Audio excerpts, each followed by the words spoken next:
Hello, good evening everyone, and welcome to the one and only dungeon stream that I'm probably going to do. And what I mean by that is I'll probably do more dungeons in the future, just running through it, because I have like a little bit of a stream series, I guess, plan that I really want to do. But as far as doing dungeons like officially at like current level and doing it with other people and groups of people and stuff, this is basically the one stream that I'm going to be doing this. And that's because I kind of don't enjoy running dungeons anymore for a variety of different reasons, mostly because of the community. And I'm actually kind of scared for this stream, or nervous, I guess, because the LFG tool has come out to Wrath of the Lich King Classic, and I have been seeing a lot of bad stuff when it comes to the community on like this Classic WoW subreddit, and just like people talking in game and stuff, where people seem to be very toxic towards other people in dungeons, and it just seems to not be overall a good experience. So let's go ahead and do it. Where I really just wanted to stream this to just kind of experience it, because I haven't really done too many dungeons in World of Warcraft Classic or World of Warcraft in general in a long time. I've done like a few here and there, like I did 2 in my Let's Play series, and neither of those dungeons went very well in my Let's Play series. But basically my plan for this stream is I'm going to do one dungeon here in Wrath of Lich King, and then on like the Wrath of Lich King like stage of the game of the expansion, where we're on a level 76 character, and then I'm gonna swap over to my level 15 paladin that I leveled up for the stream. I did a little bit of leveling it before I thought about this stream, but I got to 15 for this stream, and we were going to do, I guess, Ragefire Chasm is the only dungeon available. But if you come into here in specific dungeons, we have a variety of different dungeons it could be, and this used to be bugged where there'd only be like 2 options for us, but they actually fixed the bug, which is nice. So we're just going to queue as DPS, because there's no way I'm going to tank or heal during the current Wrath of the Lich King climate of the player base and stuff. Let's go ahead and click find group, and it's going to take us about 10 minutes in order to find a group. It could be a little bit shorter, could be a little bit longer, and then we can see, well, I really want to be optimistic and hope that this is going to go well, but just the things I've seen about like the community and how people have been interacting with each other in Wrath of the Lich King Classic has made me a little bit nervous. So I can hope for a good group, and I think it should be a little bit better since we're doing a normal leveling dungeon and we're not doing like any of the special heroics or anything like that, where there's a greater chance for people to be toxic when there's more loot, I guess, or whatever to be available, where it's more important for people's like progression, where I'm just going to assume that a lot of people are going to be fast, so we can be really fast through this dungeon, which is like normal and fine and everything, but hopefully people don't start screaming at someone because they're like 2 seconds behind or whatever. But since we have to wait 10 minutes average wait time, I guess we can go ahead and do some stuff, where I was going to go to Sholazar Basin next on this character, but I think I'll wait for the next stream in order to do that, and we could just do some stuff here in Zuldrak, where I guess we can go to the Argent Stand, pick up this quest, and then start doing some of the quests around here, I think, and then we can just quest until we get this, and then I'll return to Delaran, and we can swap over to my paladin. And if I'm still feeling good, I'm still feeling motivated after we do 2 dungeons and I wasn't yelled at by a lot of people in LFG, we could swap to retail and kind of just do like a dungeon in retail, so we can experience like a higher level normal dungeon in Wrath of the Lich King, and then a lower level normal dungeon in Wrath of the Lich King, but during like the vanilla era. And then we could do a retail dungeon. The problem with retail is that I know my like main character is like not good right now, where I just have like a really random build on that character, and I think there was like some weird like gear stats switching with like different expansions, where I think most of the gear I got on that character was during it was when Battle for Azeroth was the main expansion, and I was doing like some random Legion questing just to check out Legion while I was waiting for Classic WoW to release. So I think that's where most of that gear comes from, and then I think it's like really bad compared to like the current gear you would get because of like stat squishing or like stat changes or whatever. So I might have to mess around with stuff like that. But I think like normal dungeons shouldn't be too bad. And is this the quest? Oh, this is to go to the northern part here.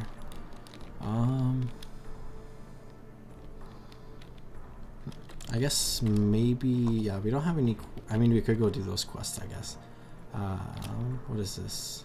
Oh, I've already done the quest over here. I guess I did this last stream. So I guess let's just head north and we can do a little bit of the quests up here while we wait. So we need this one. I'll skip doing patrol, even though that's kind of like a fun quest where you go to like 4 different areas. And then we could do this one where, yeah, we just have to go up this way. So if you're not wanting to do too many questing, both of these is basically just running up here. I think this one we have to like kill, well, it's like telling 10 people to like fall back, but in order to do that you just have to kill the person they're fighting, so it's like kill 10 mobs.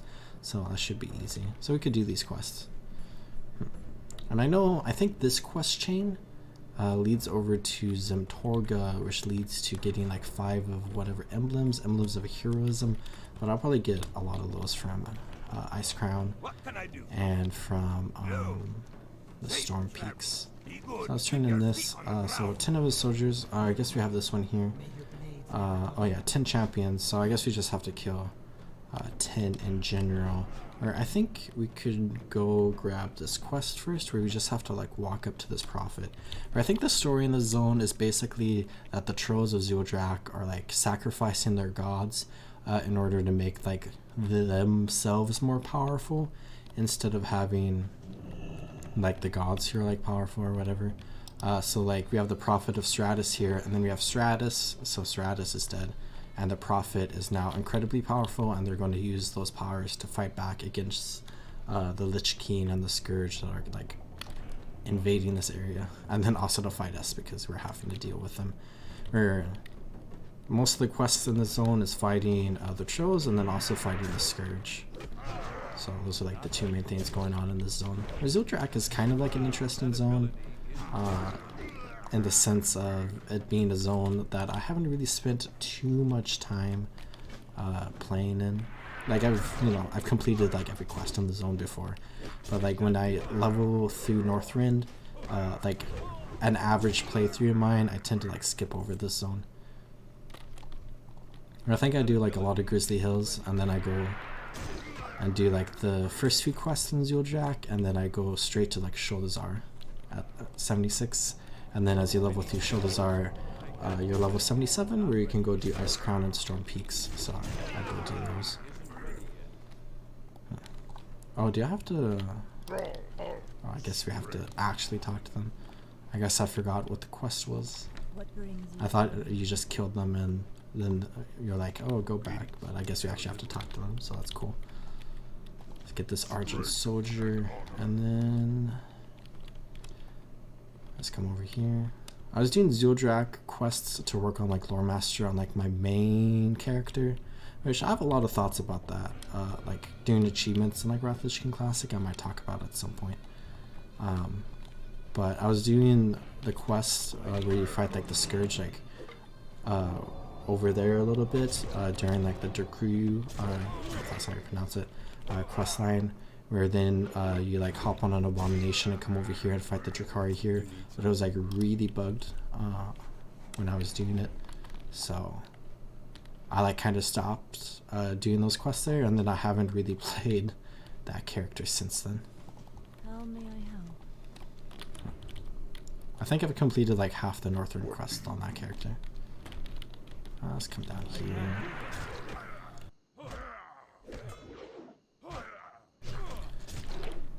It is 10 p.m. At night, and it is a Sunday evening, so I'm expecting it to be a little quiet, of course. So it might take some time to get into a group, where it says 13 minutes now, so it's gone up by 10 minutes, so good thing requesting here.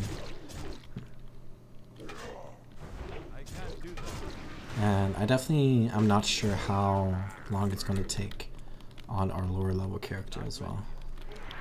But if you level up to 16 on that character, which should be doable in a very short amount of time because I'm level 15 and a bit, and there's choice journeys and stuff. We should be able to unlock more dungeons, or I think at level 15 the only dungeon you have unlocked in World of Warcraft, through the LFG tool at least, is Ragefire Chasm, which is like the Horde dungeon, but with LFG, Alliance characters can just like teleport to it, which is cool. And like they can do it where you don't typically see that happening before LFG. I'm sure it's happened before, but like most of the time when an Alliance runs Ragefire Chasm, it's like a level 80 character doing it like once for the achievement around.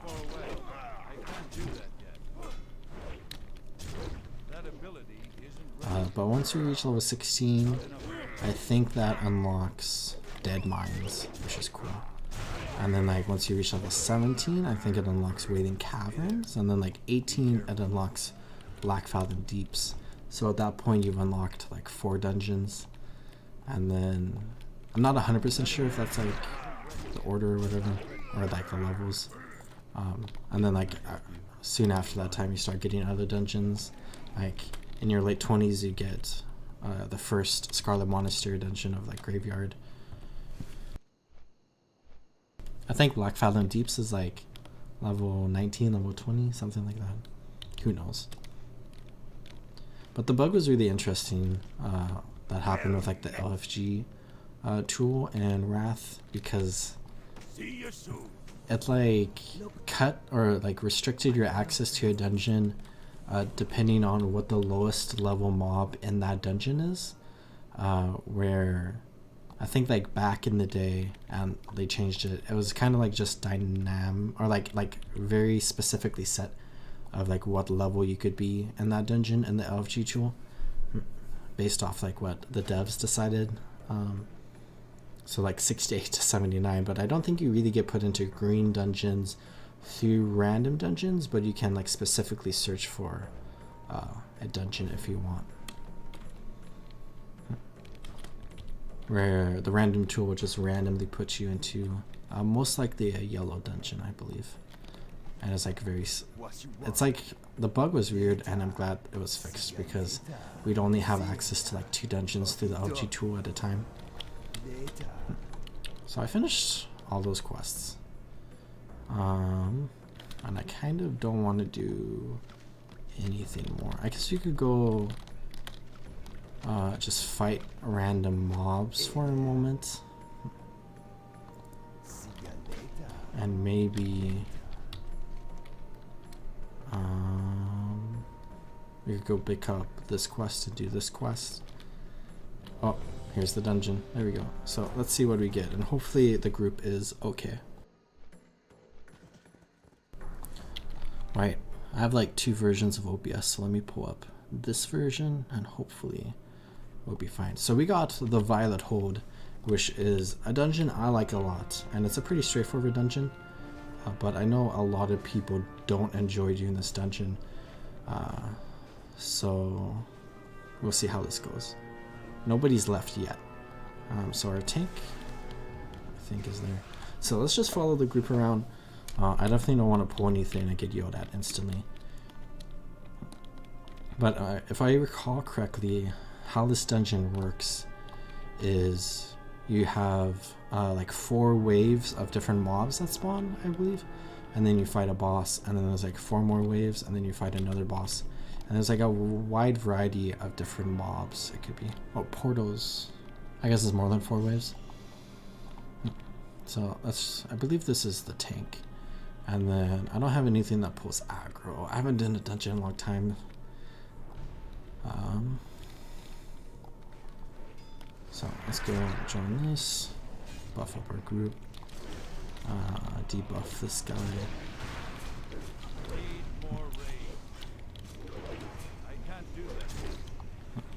We have a treant healer, which is cool. So far no one said anything, which used to be like the norm.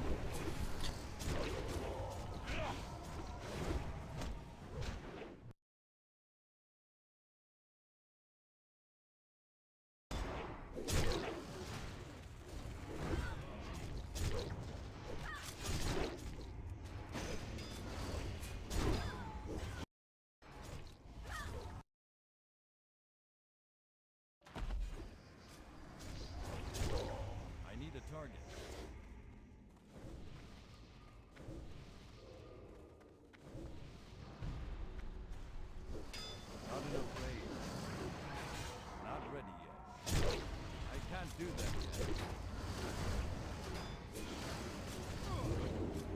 That ability isn't ready yet.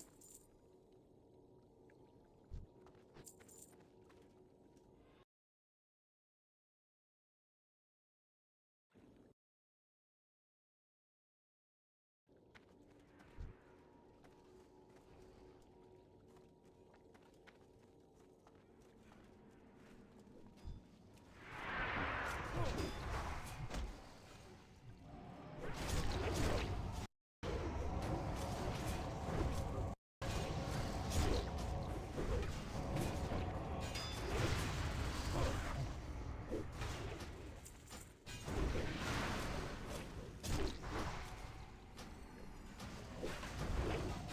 Not ready yet.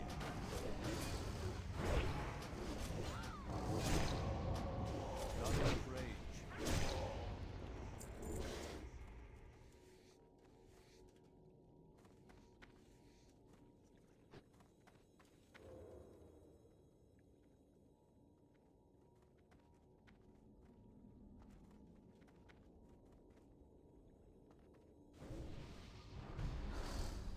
Need more rage. I can't do that yet. That ability isn't ready yet.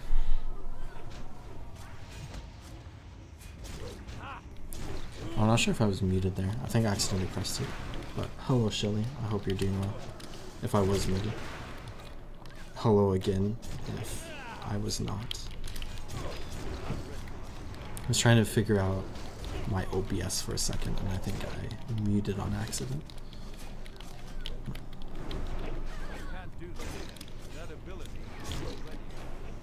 Not ready yet. That ability isn't All these mage hunters aren't elites. Why do you defend the Kirin Tor?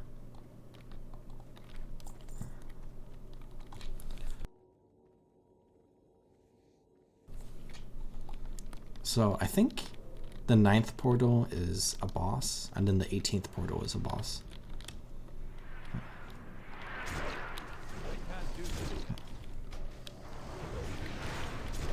Yeah, so far, so good. I think we're clearing this dungeon pretty easily, and nobody said anything, which I'm kind of fine with because people can say a variety of different things to each other. Where yeah, I've just been kind of disappointed seeing all the different streams and videos of LFG and Wrath Lich King and all the Reddit posts and stuff. Where people have been really toxic towards each other. Which, I mean, I come from, I used to do a lot of dungeons back in the day. Oh, I guess it's 3 bosses. So we're gonna do Morag.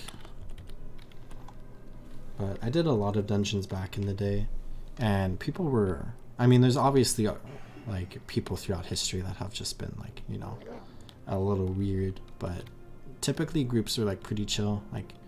If you were doing not as much DPS as everyone else, people didn't go ballistic on you. Or I think nowadays people are a lot more reactionary in dungeons. Is this a pug group? This is a pug group. So they're looking for a group tool, which is an automated way to do dungeons where you just press a button and then it'll find a group for you and teleport you to that dungeon. Came to Wrath Lich King a couple weeks ago, so I've been wanting to try it out, but I've had some bad experiences with dungeons beforehand, where people are just mean to each other, and that's not my favorite thing in the world. I forget, I guess don't do damage here.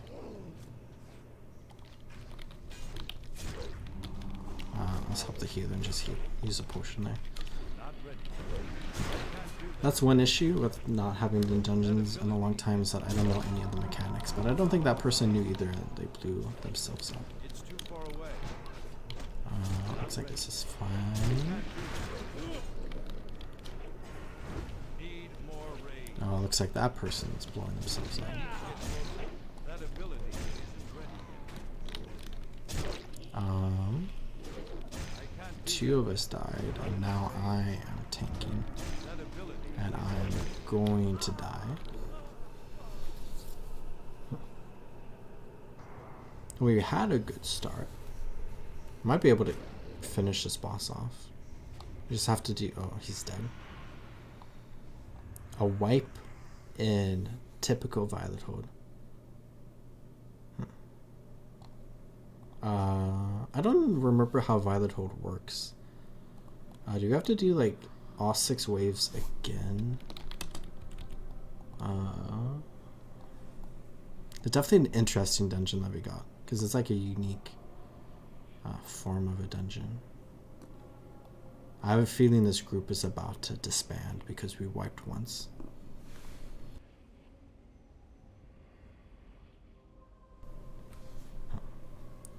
Yeah, I think the mechanic is... I'm not sure if you can like damage other people when that's happening, but I think you damage yourself when you hit the boss. So you just gotta stop attacking when that happens.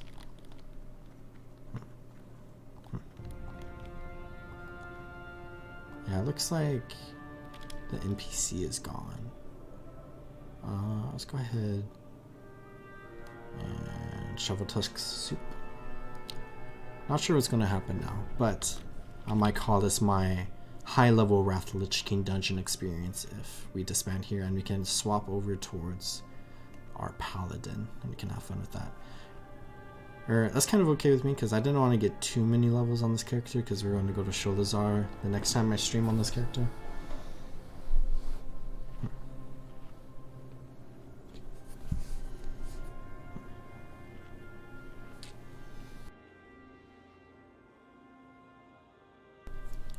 I think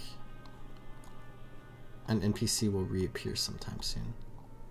Or the dungeon gets reset, or we can run out.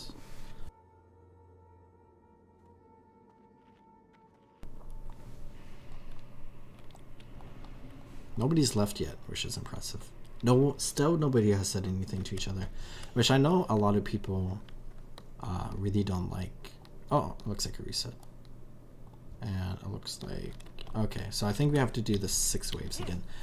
I'm not sure if it saves your progress. Like, if you kill a boss, if it'll like restart at that point, or if you have to do like all 18 waves without dying. But I don't mind doing this again, so I'll be fine.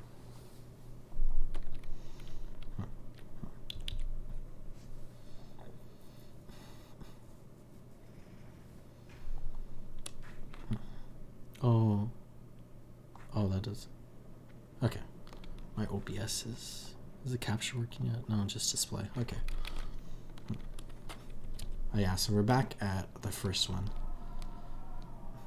But as I was saying a minute ago, I know a lot of people really don't like the LFG tool because they feel like it like strips an aspect of the game away, which like I guess I would agree with that. Where there's a lot less communication, where like before the LFG tool you had to like talk to other people in the world and like form a group, and then there's a lot more like commitment to a dungeon where you have to like run to the dungeon and stuff, where LFG tool kind of like takes all that away, where I haven't talked to a single one of these people in this group, which like I guess I'm kind of fine with that if I'm being a little honest. But I know a lot of people really don't like it because it like makes the dungeons like less social, I guess. Not enough rage.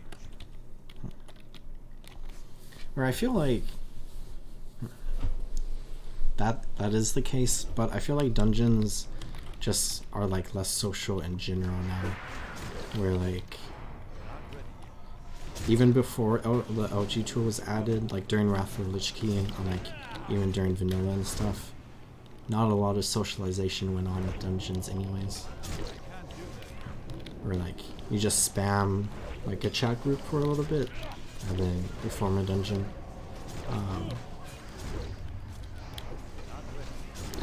really say anything while in the dungeon. Or like way back in the day, I'm sure that happened occasionally, but I think a lot more people were like willing to be social. And like you can still do that in like LOG tools, but like, and like when it does happen, it's like a really cool experience because you get to chat with a lot of people, and it can be like fun chats, unless the people are like not nice people, and then it might not be a fun chat if they're just being mean to you or to other people. I'm out of range. That ability isn't ready. I can't do that. It does make me wonder if they're going to add looking for raid if Cataclysm Classic happens, because that came out in the last major patch for Cataclysm, and like the original devs that's like put in looking for raids said they regret doing it, but it's like still something in retail now, and like it was something in like came out in Cataclysm, so I wonder how they're going to address that, because they've changed a lot of things with Wrath of the Lich King Classic. Like there's 3 like special like versions of like heroic dungeons that exist now. Or there's like the Gamma, Alpha, Sigmas or whatever. Those dungeons. Alpha, Beta, Gammas.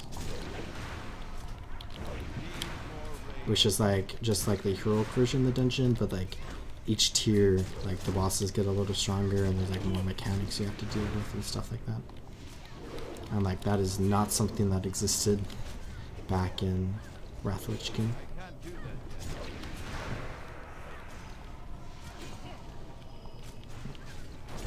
And then like a bunch of other stuff too. Like how the WoW token is in Wrath. So like if Classic continues during Cataclysm, like I wonder what changes are going to occur during Cataclysm. Where I think a lot of like Classic players that are still playing Wrath of the Lich King are like pretty okay with like the changes that have happened to the game. Where like a lot of like old school diehard like vanilla WoW players like just aren't playing Wrath anymore, and like have either quit the game or playing vanilla WoW or hardcore WoW only.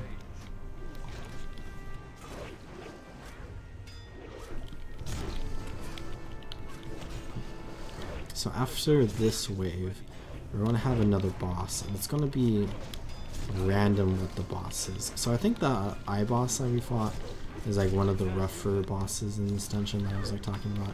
Where some of these bosses are pretty easy. Like I think these, oh my god, what are they called? Oracle are like pretty easy to defeat.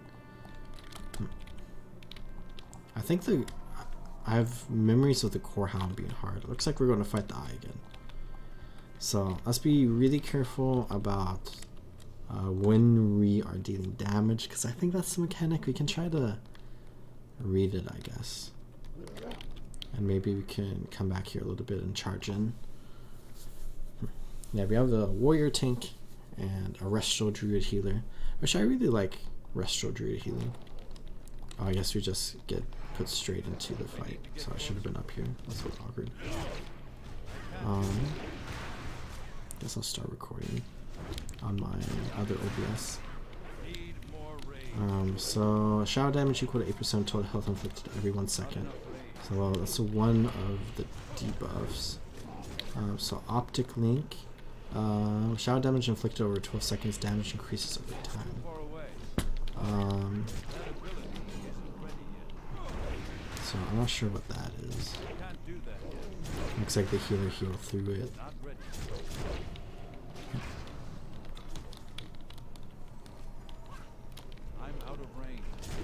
So yeah, I have no idea what the mechanics for this boss is. I guess I should try to deal as much damage as possible so he dies and doesn't do mechanics. The good old Guild Wars 2 way. Bosses don't do mechanics if bosses are dead. Let's heal ourselves up with the potion. So far it seems to be going better. I'm very low in health though. The tank almost died there. Looks like execute. Nice. Boss is dead. Oh, this is good for us. I might need I'm always scared to need because I don't want people to be upset. But I wrote a 7 and they wrote a 100, so good for them. That's funny. 7 versus a 100. This is a really cool shoulder pad skin though. We still have 52 minutes on food. I guess we could pop. Maybe pop agility on the rogue. Can you pop some protection on the warrior? Oh, they already have a.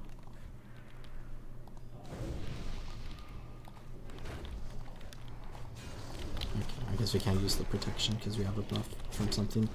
Okay, set 2 of the different waves. So we have 6 more waves and then we'll fight a boss. Or 5 more waves, I guess, because the boss is a 6 wave.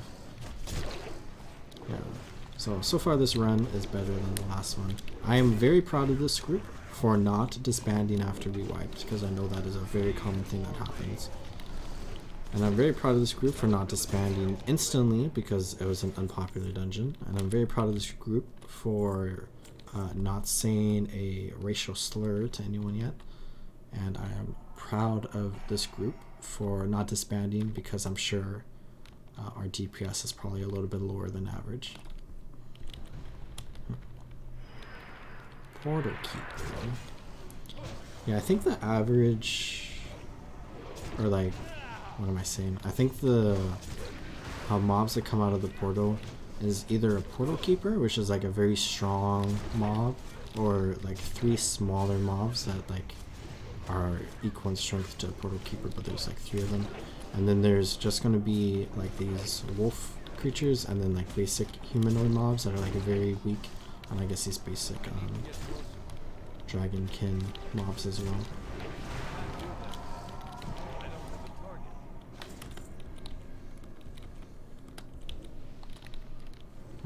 Up here. Yeah, I really love like the concept of this dungeon. Where we're like in Delarian right now, which is like the mage city floating in the sky. Oh, almost got knocked off. And this is like the dungeon, I guess, a very apt name. The prison in the city, where like the mages keep like very powerful enemies. And like I think the story here is that the Blue Dragon flight are like trying to break the prisoners out or whatever. And we just have to defeat the Blue Dragon flight and kill any prisoners that they happen to free.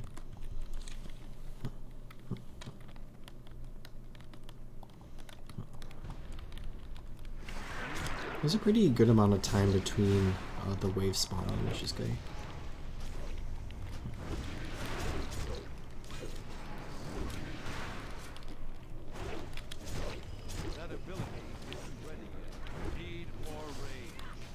I think the prison seal integrity is the door all the way over there. So we have to like prevent any of the mobs from getting past us, but I think that's like pretty easy to do because they'll attack us if we hit them once, so we just hit them and stop running and we can kill them.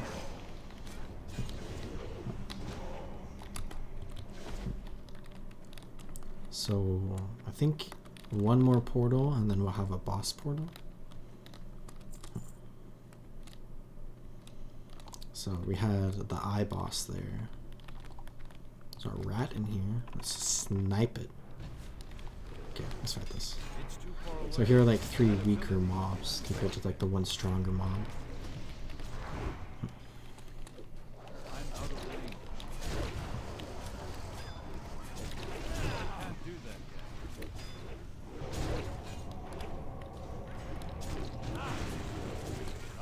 Okay, deep up there.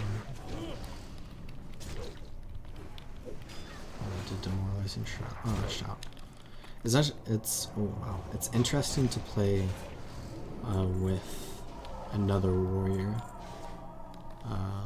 because you can only have like 1 shout on an enemy and 1 shout on an ally per warrior. So I think this warrior is using commanding shout and I'm using battle shout, and I really only have demoralizing. So Ikaron, is that how you pronounce it? This is a water tempest, I think is the technical name, but like just a water elemental. And I have no idea what the mechanics are. So we'll just deal damage. So protect the bubble. All damage taken by 99% burst after 35 stacks or spells. So I guess save our thing here. We get knocked back when that happens. There's a lot of globules here. So do we want to kill these? Do we not want to kill them?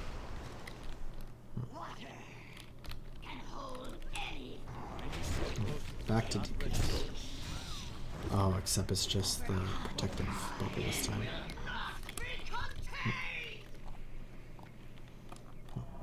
I think you want to kill the globules, but I don't really see other people fighting them.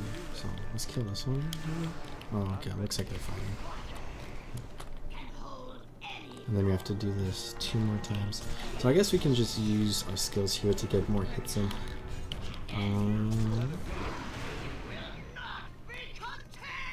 Blind dungeons, yeah. I could pull up like a wiki page and kind of like look at these mechanics, but I feel like Wrath of the Lich King dungeons from like this expansion are just like so easy that you don't really have to do it. If I was doing modern dungeons and like retail WoW, I might like pull up a wiki and like follow the guide. But like we did not struggle with that at all. And like I have like very faint memories of like doing all of these dungeons like way back in the day, because like I've done every single dungeon in the game like through the 4th expansion of World of Warcraft, Mists of Pandaria. So like I've done all of these before, and like I've done this one many times, but like I just don't have the memory. Like I pushed it out of my brain so I could store other information there, like Gilbert's 2 dungeons. But it's kind of fun to just go in blind, because like you get to experience the mechanics as they happen and hopefully not blow yourself up.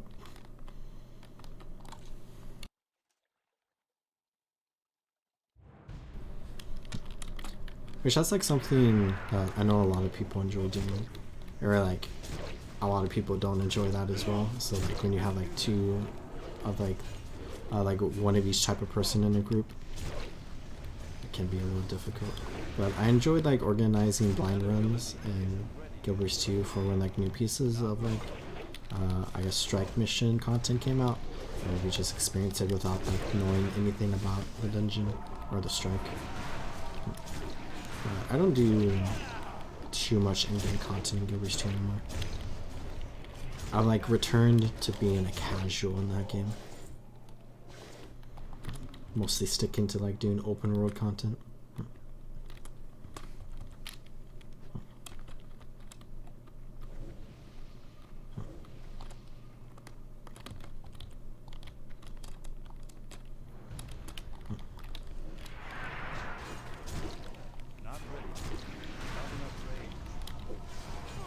Portal Guardian.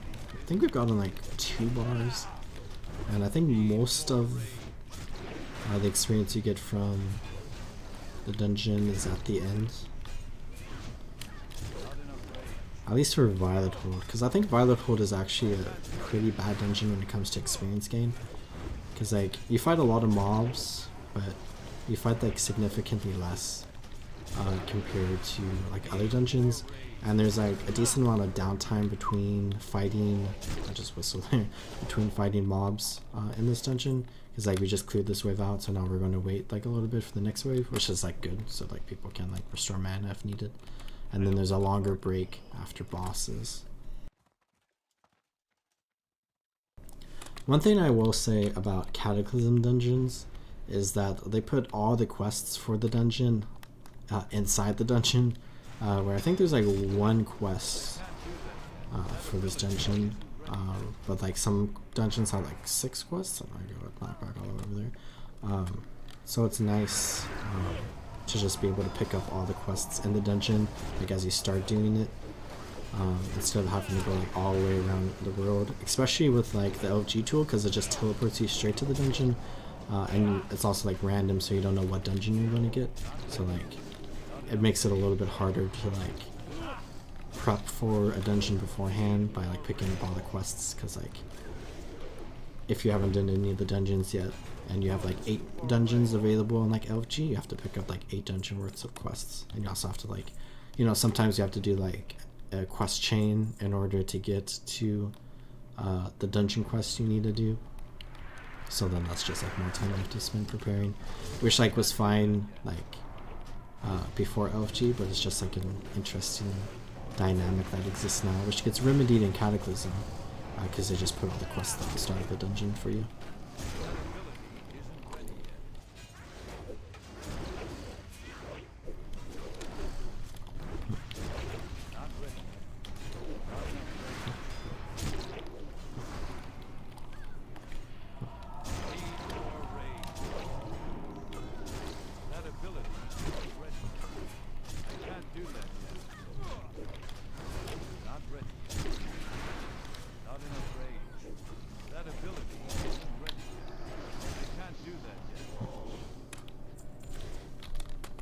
So one more wave after this,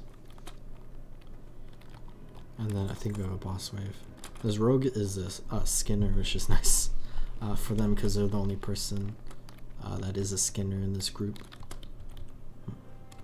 So they get all of the dragon scales from these dragon mobs here. Oh, I should not have charged him yet. I'm kind of tanking on them. I'm sorry.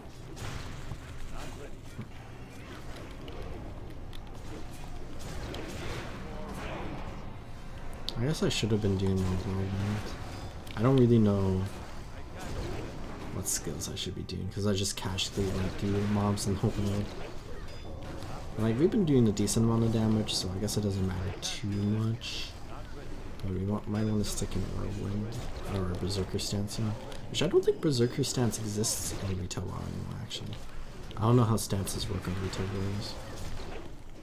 But whirlwind, or yeah, is really fun.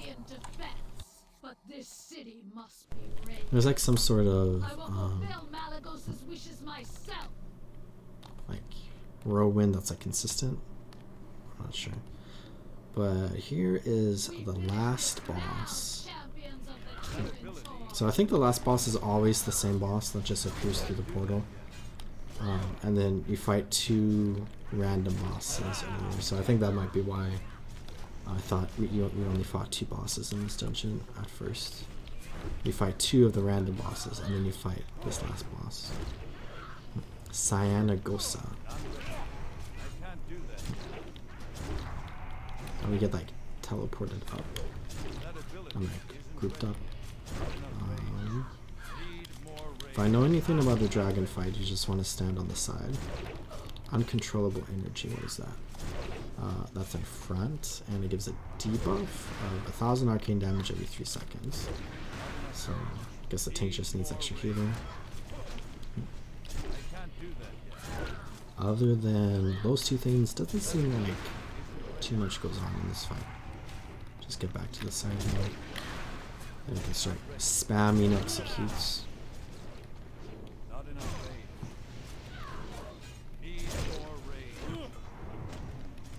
Ooh, the healer got it too. But there we go. Jailer's Baton.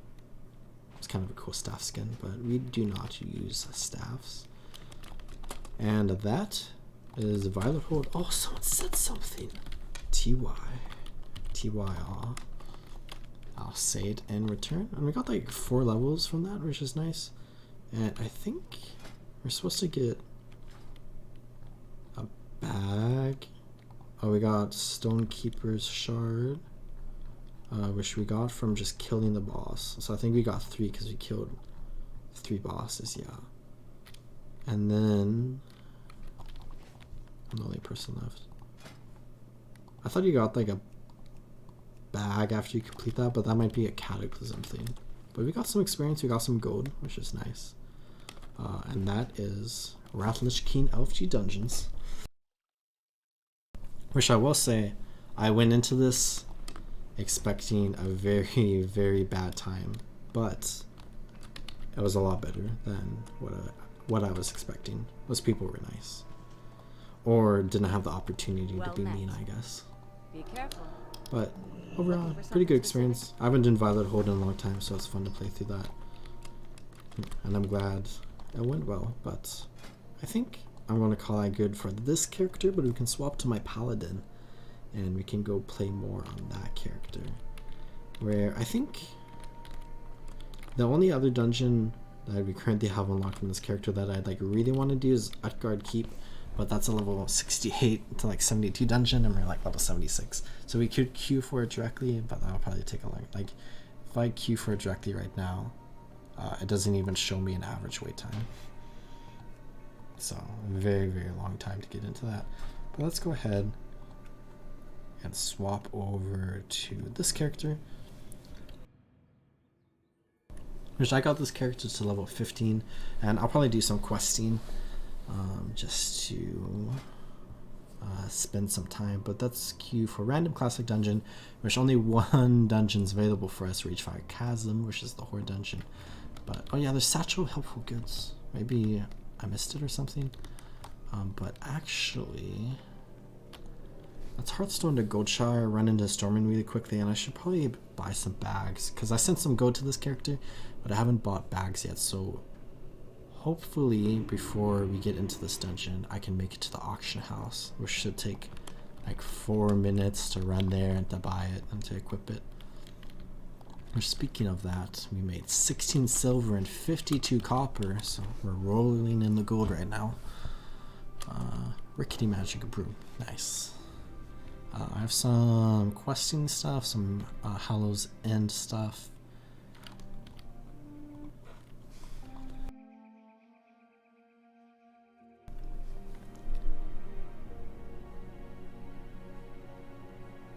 Yeah, I'll just buy like 4 16 slot bags, and then we should be good.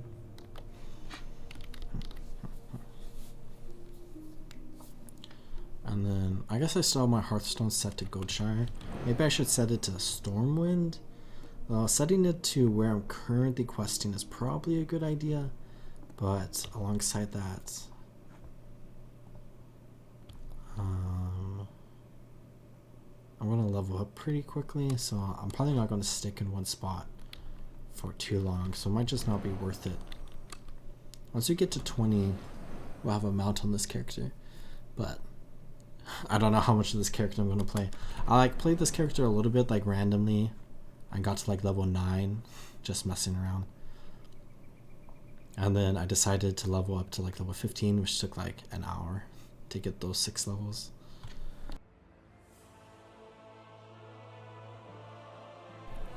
But I might play this character more, because I have like my whole like objective quests adventure thing that I've been doing, where I want to play like every single spec in like the classic version of the game, and I have not played a Retribution Paladin yet, even though that's one I've been wanting to do.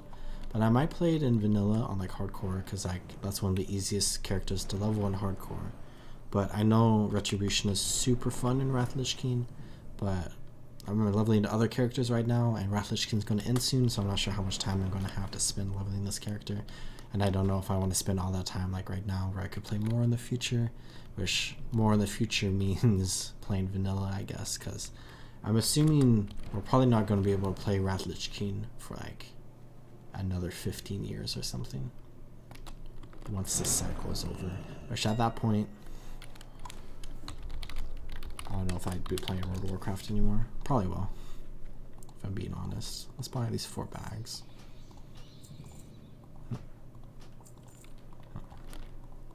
And then we are queued as a DPS, right? Just double checking, yep. And let's equip these. Take a drink of water as well.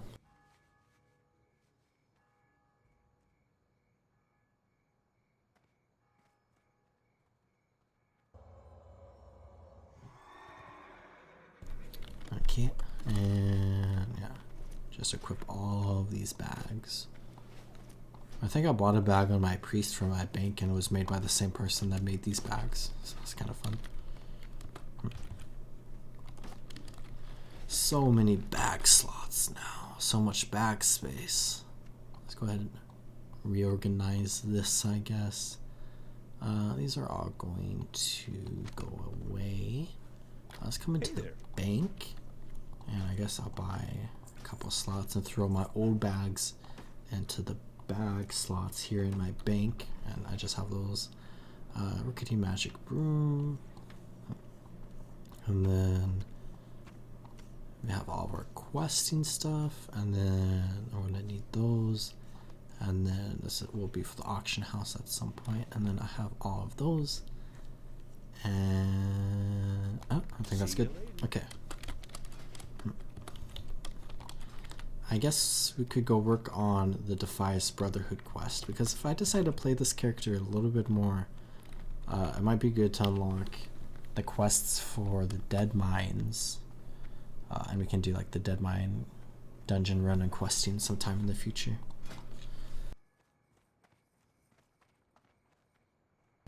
Yeah, I'm very happy with how that group went, and it was probably like pretty chill because it was a late night Sunday night dungeon run in like a level 76 dungeon, so I think that has a higher chance to be a more chill atmosphere.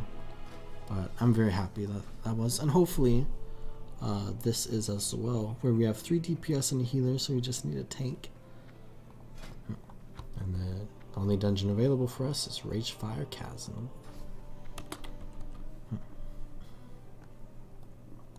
So I guess I'll just slowly run towards, I have a quest to do at Stone Cairn Lake really quickly, which will unlock the Resurrect spell, which is probably something I should have.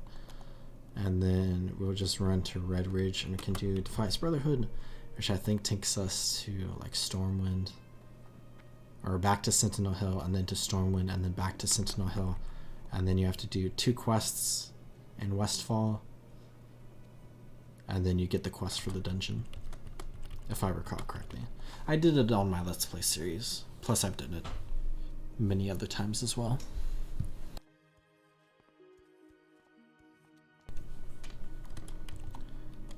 Yeah, I have 2 heirlooms on this character, and they're spellcasting mail gear, which I had from my Elemental Shaman. But I think it's technically the best gear I can have, especially the shoulder pads, because I don't think you'll really get shoulder pads until like level 18. And then really then it's not like a consistent quest reward until like level 24. Plus, the chest is really good, like in early game. And like the main reason to have heirlooms is because it gives you 10% more experience from completing quests and killing mobs for like each piece of the heirloom. So you get 20% here with these 2 pieces, and then you can get a ring that's 5%, so you can max out at 25%. Because the weapons don't give you any stat bonuses. But I think later on the stat scaling is like gets worse and worse. So when you're like getting close to level 80, the stats you get from like quest rewards are typically better than the heirloom stats. But early on is very nice. And in the case of shoulder pads, it's better than nothing. So average wait time went down to 8 minutes, which is cool. So 7 minutes and 40 seconds time spent in queue. So allegedly we'll be able to find a tank pretty soon. That's the thing about, I mean, dungeons in general, but like LFG dungeons, is if you're a tank or a healer, especially a tank, your queue is very, very quick. Like sometimes you'll press the button to queue up and you'll instantly find a group, because there's going to be a bunch of groups just waiting for a tank. Where if you're a DPS, which is more common, you have to wait quite a bit longer. Oh, there we go. Enter dungeon. So just waiting on the healer here, and then we'll be teleported all the way to the other continent, deep into Horde territory, deep into the main Horde capital city. but we're going to be safe because you're teleported there. That's a very low resolution photo. Take some water real quick. I said take. Drink some water. Oh, they said hi. So we have a warrior tank, shaman healer it looks like. And as a paladin, we don't have too many spells to our disposal, which on one hand is something that I kind of like because I feel like we're very capped at the amount of DPS we can do right now. Where actually, am I the only, oh there's another paladin here. So I can give might, I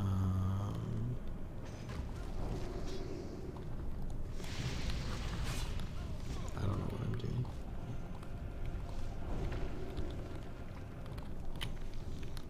I'll just give blessing to everyone because I can't give blessing of might to the warrior for some reason.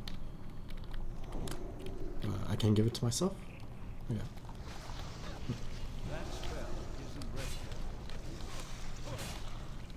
And no quests for us to do in this dungeon because only quests available are for horde players.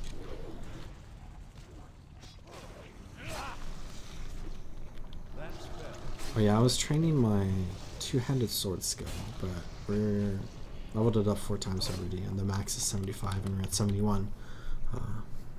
The max until we level up more, because you get the opportunity to level up your weapon skills by 5 points every time you level up. So the current max is 400 because the max level is 80. But I was like rocking a two-handed hammer previously, and I'm like, I really want to use two-handed swords. Which, if you look at this tank, they have beast slaying and enchantment on it, so their sword looks really cool. Same thing with this paladin, which is paladin is level 20 in this dungeon, which is interesting. I'm agreed for that. They have +7 weapon damage.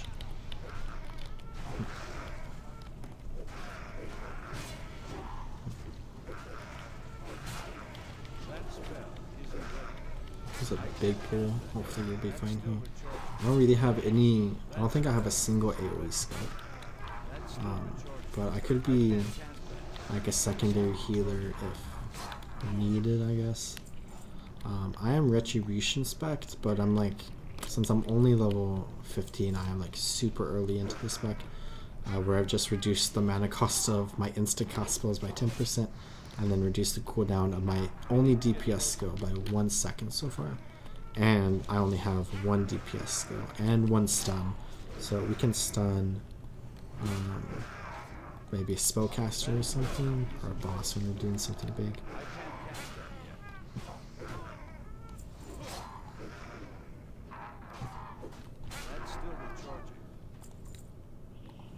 We're agreed on that. I don't know what gear you can get from Ragefire Chasm. I know there's like a very popular spellcasting stuff, but I don't know about paladins.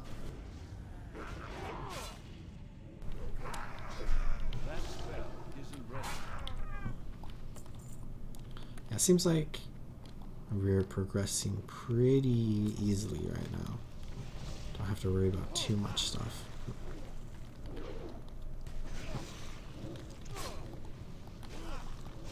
I think a fun part about playing a lot of WoW is you get to like see all the different types of assets and like structures and stuff that are like reused throughout the game. Because like in vanilla WoW we had Ragefire Chasm here, and it was like a completely unique area. But in Wrath Lich King they took Ragefire Chasm and they added it to a place in Northrend that's like a questing area, and they edited it a little bit and then threw in a bunch of different mobs and stuff. But it's like very similar to Ragefire Chasm. But they added like a whole extra area at like the start, and then they added like a tunnel like back there to like get back to the start a little bit faster. And then they completely changed the ending to be like a giant lava lake. But like it's still like at its core like this cave and tunnel system. Let's go ahead and just stun this Morton Elemental. take some pressure off the healer, I guess, or the tank, both.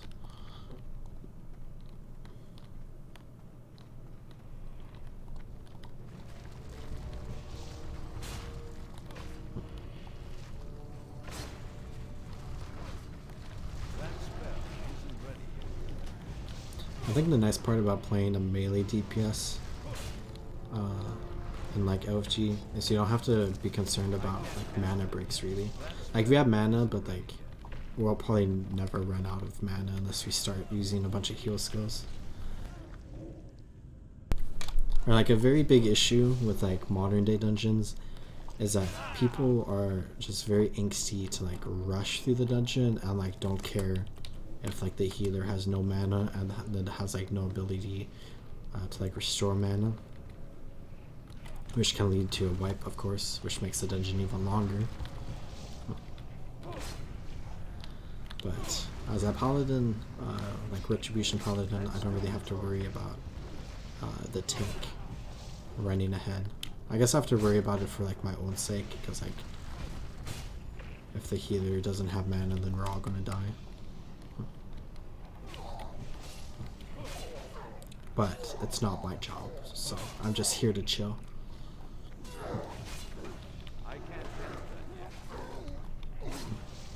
I guess pop my OBS for the one video I'm working on.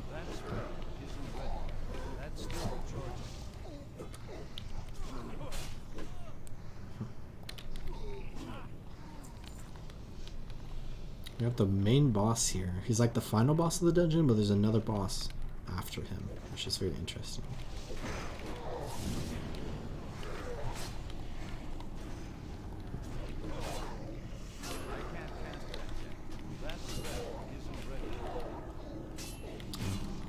We just used up all of our rested bonus there. That's okay though. I think the fastest way to level in Wrath Lich King is to do like random looking for group dungeons and to just quest along the way. And then maybe when Altrak... Oh. Why are you kicking this person? You just kicked the tank?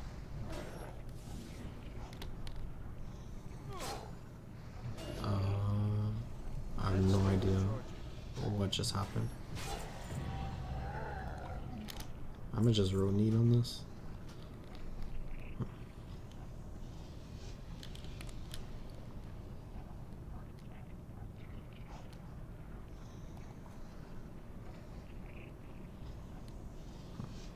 And then the tank can't. What an interesting end to this dungeon run. So like one of the players decided they just wanted to kick the tank. So then the tank doesn't get the achievement or the experience or the rewards. And then I don't get my cape, but I think if we sit here for a little bit we'll get the cape. What did we get in the satchel of goods? We got a male, 113 armor, 10 stamina, which is nice. So that's gonna be good for a while.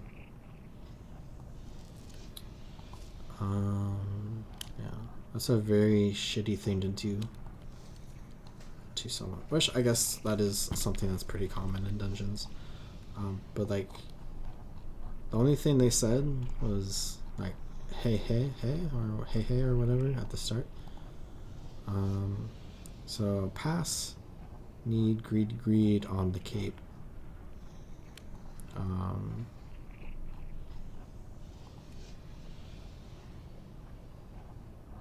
Which I guess the tank would be the 5th vote, but they're not able to like select what they want.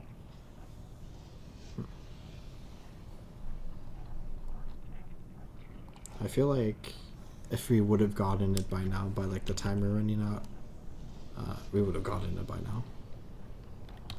But that's disappointing, so let's leave the instance group. And then maybe we'll get a male in the future with that cape in it. But I guess, so that's one high level Wrath Lich King dungeon that went pretty well, and then one low level Wrath Lich King dungeon that went I'm just gonna say horribly. It wasn't the worst, but definitely not a good experience. So I guess I'm gonna do just a moment of questing, and then I was thinking we could do a retail WoW dungeon. So I'm just gonna quest for a moment on this character, and then maybe I'll go back on my warrior for a second and finish up that one quest I was doing, and also see if we got a satchel of loot. But we have, yeah, just Rage Fire Chasm. We'll probably level up as we do these couple of quests, so we can see what dungeons unlock next. But yeah, I do that little bit of questing, and then I'll swap to retail, and we can do a single retail WoW dungeon just for fun. Or I could do Headless Horseman on retail on an alternate character, because I did on like my main retail character. That is not really my main character, but because I don't really play retail. But like I like doing a few Headless Horsemen every now and then. Which, speaking of Headless Horsemen, I've been playing this game since like 2007, 2008 or whatever. And I've done quite a few Headless Horseman runs in my time. Always hoping I would get the Headless Horseman's like horse mount. And I got it this year, which is really, really cool. I got it in the Wrath Lich King version of the game, not retail. Which I might unlock it on my retail account in the future if like the two versions merge at some point, which is kind of an interesting idea to think about. But I got that mount, which is really, really cool. But I think they buffed the drop rate for that mount, so it's a little bit less impressive. Because I saw it drop for like 2 people, like the day or like 1 or 2 days before I got mine. And then I got mine, and then I've seen it drop for like just a lot of people in general. But that's nice for everyone. It's like a very low drop chance in like retail. I think like 1% maybe. So you have to do it a bunch. But let's use the Symbol of Life. I'm still very disappointed about that dungeon. Let's just reorganize all of this. And then we can turn in this quest. And then that's going to take us back to Stormwind. Oh, I guess we have to fight some rogue wizards, which they are very low level. So I guess let's fight this one that gives us a little bit of experience. And then I'll run to Lakeshire really quickly, and then maybe just log out at the Lakeshire Inn.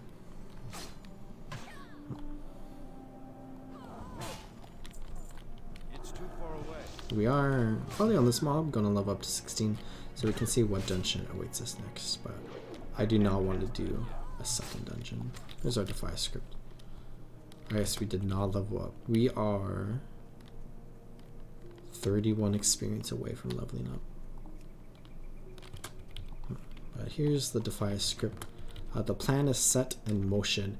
Take that once great bastion of faith, Hero's Vigil, as our base camp, and we'll begin to move reinforcements to you from Westfall once you have sent word that it has been suitably prepared. The area is all but forgotten to the citizens and soldiers of Stormwind, and should have a perfect staging point for our attacks. The Defias will take back Stormwind. I await your response. So, there's some fun Defias storylines going on there. Where I think the Defias Brotherhood still exists in retail WoW, but I think they're becoming like allies or something. I haven't really kept up with the story. That's kind of like an interesting idea that like this faction that has been like evil for so long is becoming like an ally to like the people of the world.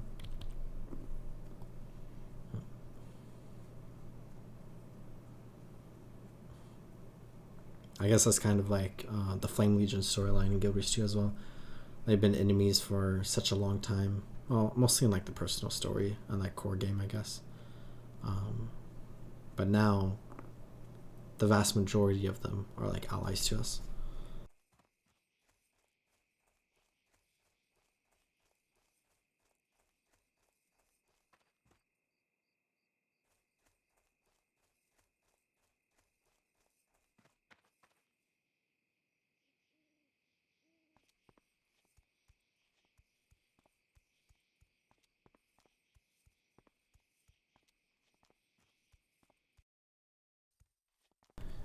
I always like the 4 like human zones here in the Kingdom of Stormwind, with like Elven Forest into Westfall into Redridge Mountains into Duskwood. Such a great leveling experience. Also takes you to like all the way to like level 30 as well, where you have to do like some supplemental stuff and like the wetlands while you're in Duskwood. Or elsewhere, I guess. But wetlands tends to be the main place. Wish wetlands is a very fun zone for me. I know it's like kind of a less popular zone, but it's probably one of my favorite zones in World of Warcraft. Classic, at least. I think I like it less in the retail version of the game, which is my opinion about a lot of zones. But we leveled up to level 16, which means we get a talent point, which I think... I was looking at a Retribution DPS build because I was planning on doing dungeons, so I think we learned all of these, so I'll just go into there.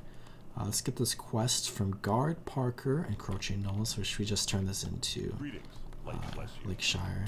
And I'm just going to run past everything, but if you come into Group Finder here, we have random classic dungeons, specific dungeons. Looks like it's still Ragefire Chasm. So I guess you have to be 17 or 18 to unlock Dead Mines. But I'm not going to do any more of those. I'm still disappointed by that one group.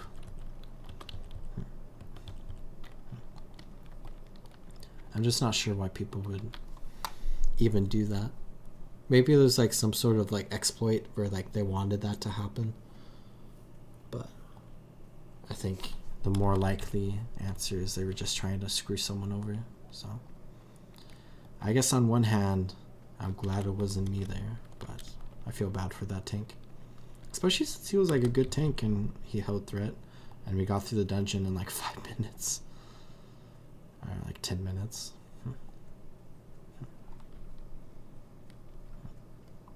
Here's the Encroaching Knolls turn in. Let's turn that in. Let's get the flight path here. And I'm just going to run past all of these people. And I guess I'll go turn in the Defiance Brotherhood. And then just pick up that quest. And then can swap to my warrior. And I'll do some stuff on my warrior for a moment.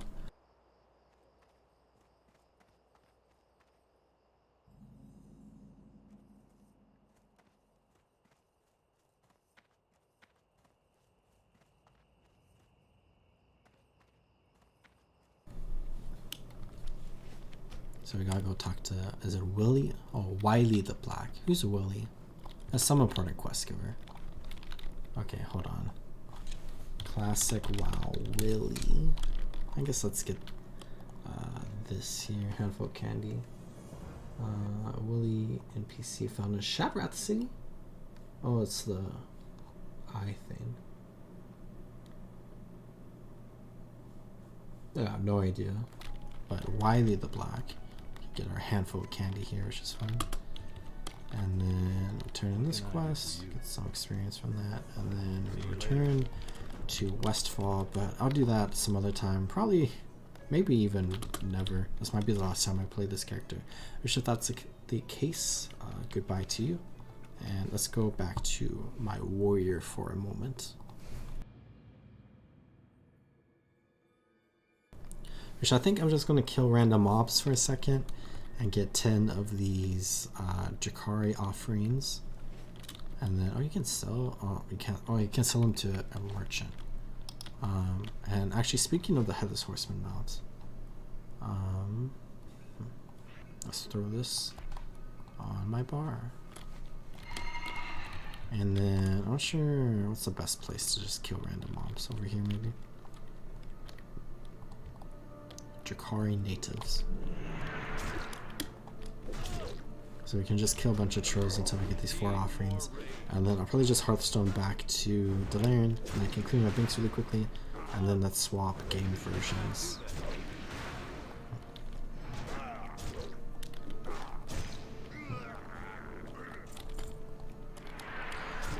Where we got a couple bars of experience from Violet Hold, plus I got some experience from questing as well.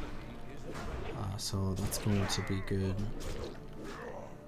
For when we go into Sholazar, I think we'll probably be pretty far into like level 77 by the time we're done with like the first half of Sholazar. So like Sholazar Basin has like 2 major quest lines in it, and then like a third like less important quest line that goes on. where I'm really only looking to do like the first major one. But we can maybe do the other one as well. It's pretty fun. I mostly just wanted to hang out with Hemmed Nessenweary and all those hunters.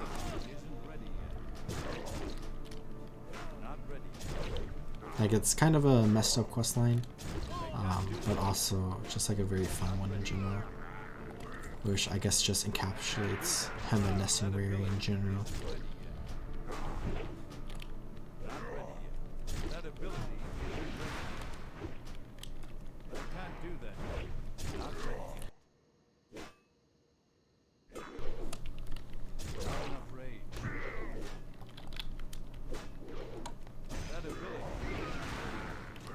We need one more offering, and then we can turn in this quest, which will give us a buff actually, which is kind of cool. I have all these hallowed wands here, but that's organized. I need to sell some of this stuff, so I'll sell. Let's make this a clean stack, and rather Jakari offerings. Here's our 10th one, and then I think I'll just sell everything in this line. Maybe give away the protection to someone random in Delaran. But we can come turn in this quest here to Zim Abwa. Get 31,000 experience plus this blessing, which increases our attack power in Zuldrak, Gundrak, and Drakthron Keep, which the first one of those is the Zoneran, and then the second and third are the two dungeons on opposite sides of this zone. But we finished all that, and I have no quests in my quest log, and we are like, what is that? 70% of the way, 60% of the way to level 77. Let's go ahead, sell all of this stuff here, and then run out here, find a semi-active player like this person, throw protection on them, good for them, congratulations. And then let's swap over to retail, and let's do just an LFG run in retail really quickly. So I'm going to, what is it?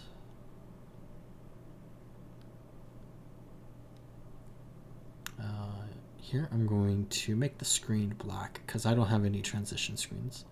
And let's swap over to retail.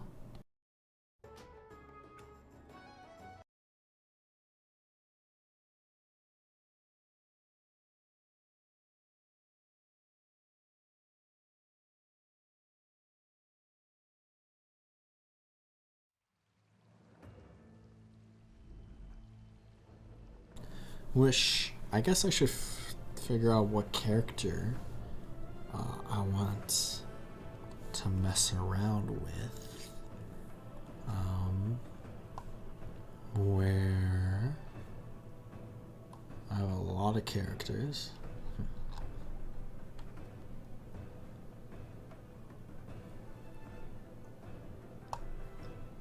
I think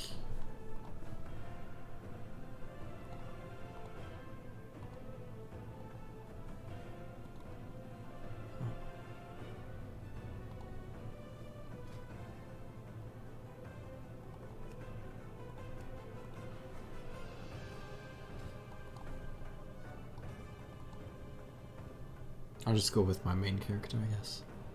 Let's get in here, log in, and then let's bring back the screen, which takes a second to load.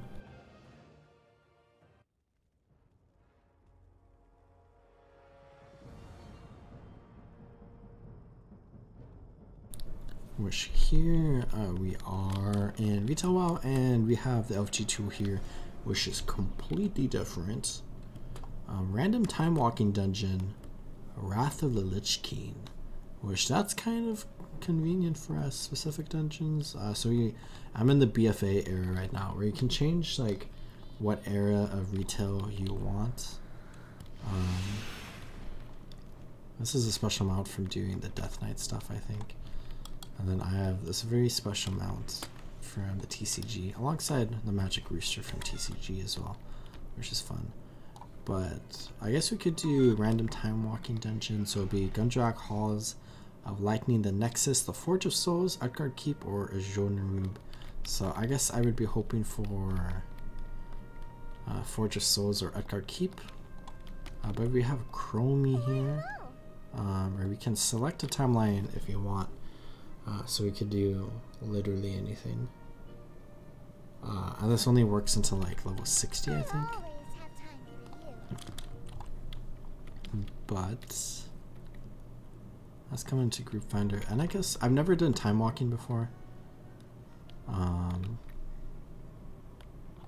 So I think we can play this, and we queue as DPS, and it's a 9-minute queue time. So I guess we'll just chill out for a moment.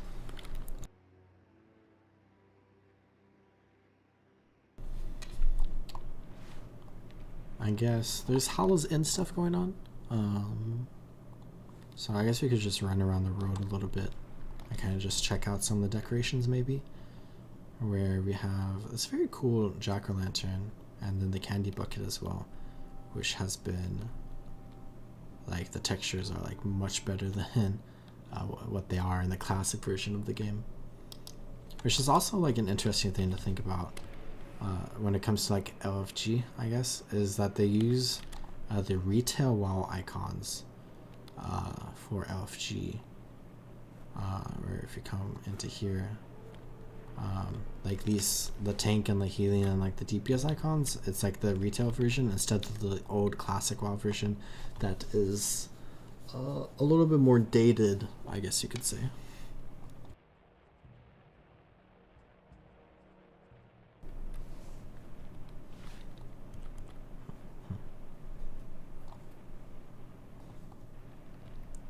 I have Razor Hill here. I think I did like the daily one time on this character actually, but there is nobody here in the evening. But I really like the decorations. I feel like there's less decorations in retail WoW than there are in classic WoW, which is kind of interesting. I just realized it's on here. Food crate, which is cool. These still exist. But we have War Chief's command board here in the inn, which just like guides you to like different quests you can do. Which I wonder if that's in like every inn. Let's come over to. Is there an inn here in Sinjin Village? I guess we could just come to the crossroads real quickly. Here's what Cataclysm Durotar looks like, where it's this watershed here, South Fury watershed, where it's just so very destroyed, and like that's the Cataclysm world in general. Is this map really bright? I feel like a flashbang me a little bit, but yeah, Kalimdor and Eastern Kingdoms is just like a very destroyed zone. Oh, Tobrad, I completely forgot about this. I really like this place.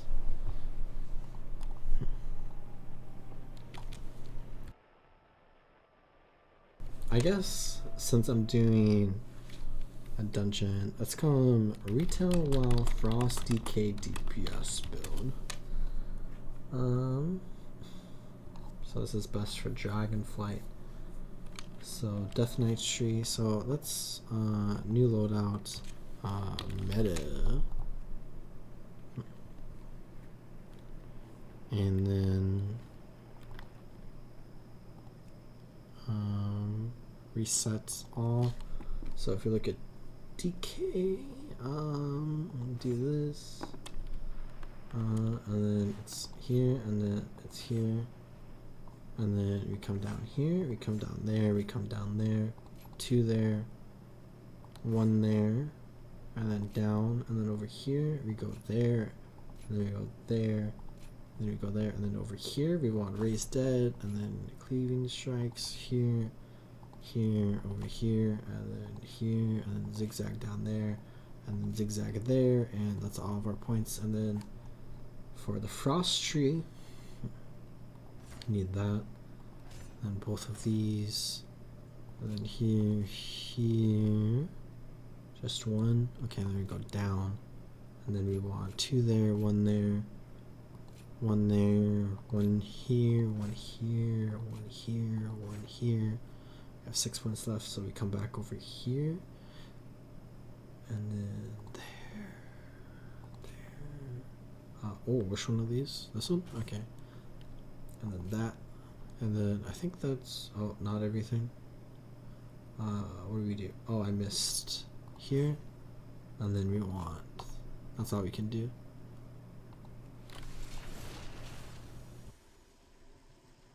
Which it's really cool that they re-added talent trees to the game. So I've unlearned 3 of those skills. New passive effect. New spell, anti-magic zone. Which, oh my god, spell books. I have no idea. Anti-magic zone, is it in frost?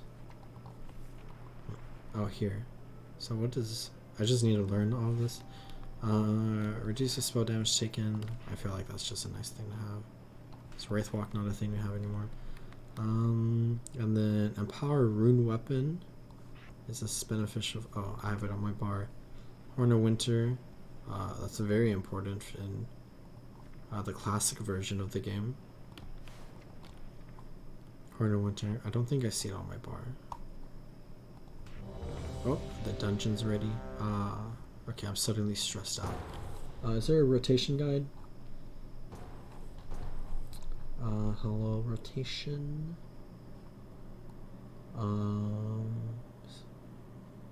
Rotation. There we go. So we are in Halls of Lightning. We have a quest here we can get. Which I guess I'll just pick these up. And then let's try not to get too far behind this group here. Which is, what is happening? Okay.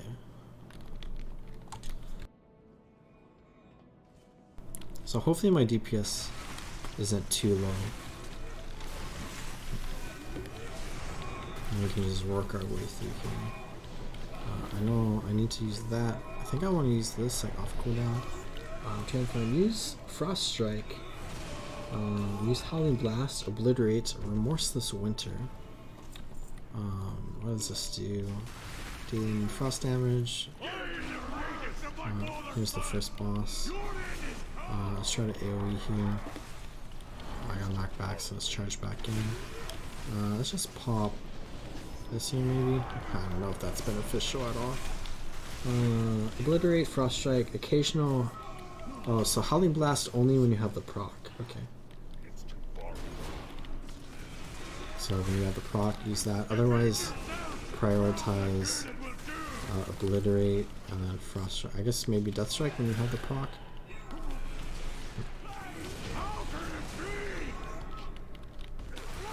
And then I think we want to use that off cooldown. And we want to use our racial off cooldown. Time warped badges. And then just Remorseless Winter on cooldown. Okay, I think I understand. So let's move this over here. Which I cannot do right now. So we have that. I think we want to use this off cooldown. Oh, I'm stressed out. Don't pull them. Okay.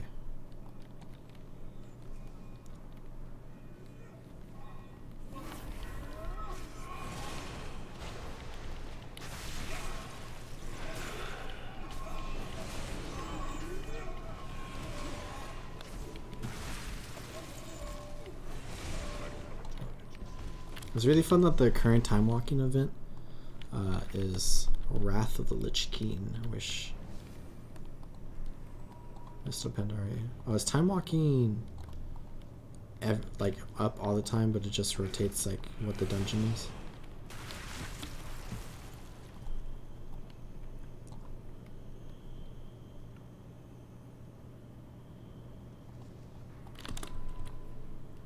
Ends the 31st. Oh, I'm not paying attention.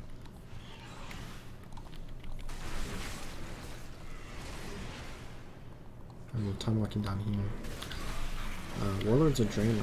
Okay. So the next time walking event looks like it's Warlords of Draenor. I remember this dungeon. I remember that very vividly. Yeah, this is the one where we fight Loken, so that's cool.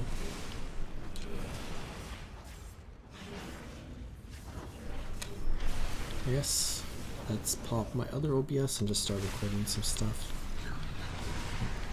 Oh, we just reached level 51. How nice. I'm pretty sure you level like super quickly in Retail. We have a new talent point. I still have my own thing. I think I'm dealing more damage now that I changed like what my build was.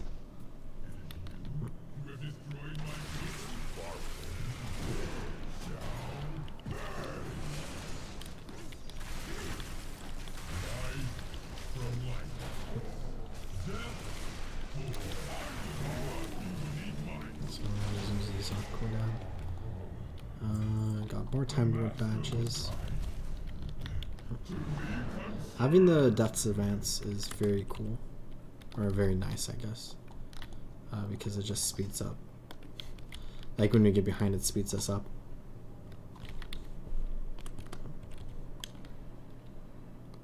Or what are those are trolls? Looks like a Tauren. Looks like a Night Elf. That's cool.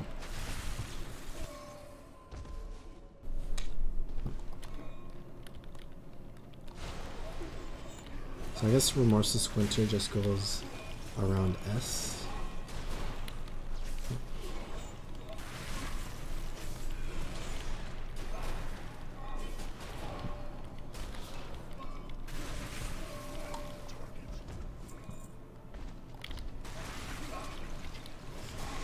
I feel like Frost Death Knight is still fun. Like I played Frost Death Knight a lot. Like when I used to play, it was like my main spec. And like returning to retail, it seems to be pretty fun. We're like a third of the way through our next level already, or a fourth. 29%. Oh, I accidentally pulled.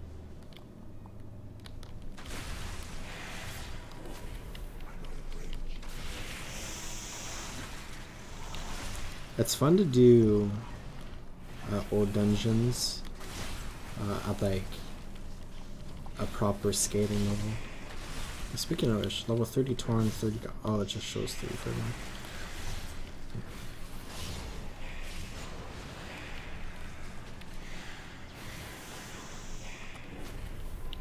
I think time walking is like one of the cooler things that they've added to retail. Makes old content relevant.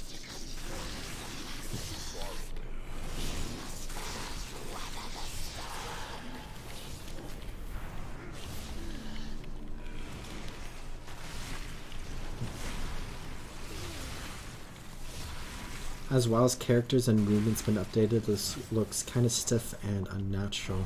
Yeah, I think they changed some stuff with every expansion, with like different models and like animations and stuff.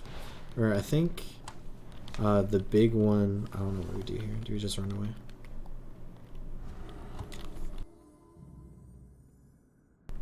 I completely forgot.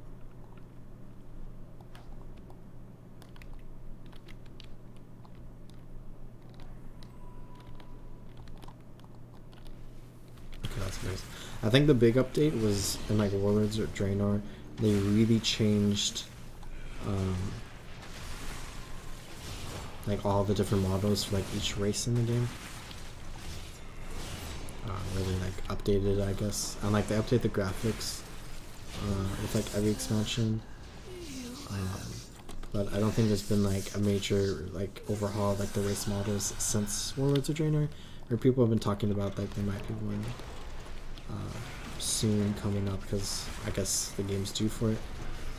And then animations just change and stuff. We're like the animations are definitely very different than they are in like World of Warcraft Classic.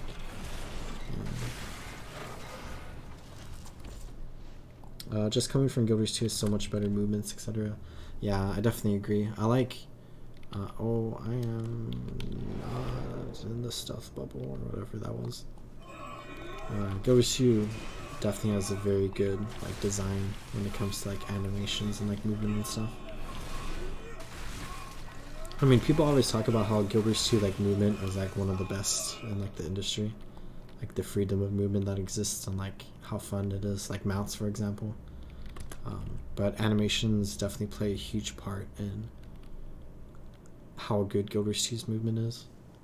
It just feels like a lot more fun for me, I guess.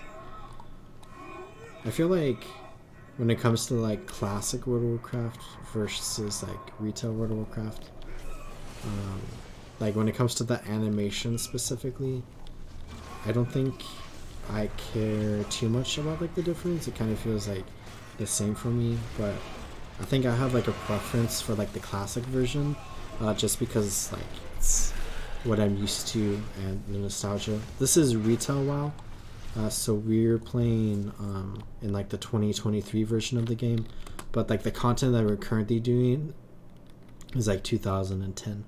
So like all the character models here are like updated, but like the textures of like the dungeon we're inside and the mobs and bosses we're fighting is like 2010, so it's like a weird clash.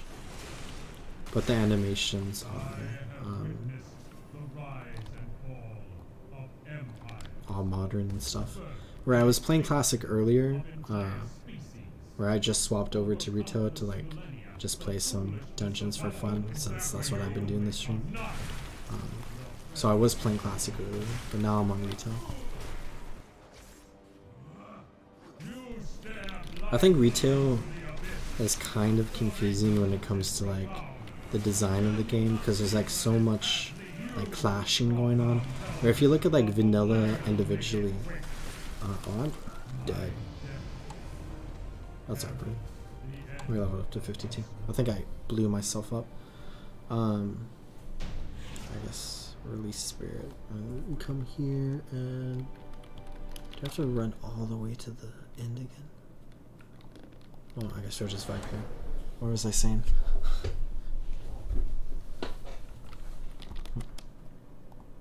Oh, when you look at like the vanilla version of the game, it's just like, you know, everything feels cohesive because it was all designed at like that time. But then like when the Burning Crusade came out, you know, there's, you know, better looking assets, and then Wrath Lich King comes out, better looking assets, and so on and so forth for like every single one of World of Warcraft's expansions. And then you get like overhauls to like the race models, so like orcs look different, humans look different, and so on.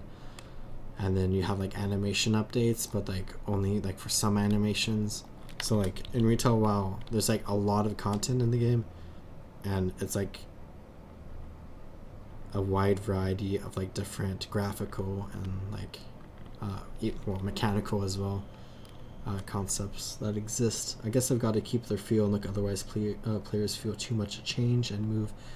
Yeah, that's like a big thing about, I guess, games in general, where like World of Warcraft has like a very specific like art style, and like sure the graphics have changed over the years, but the art style still feels very similar to like what it was like way back in the day.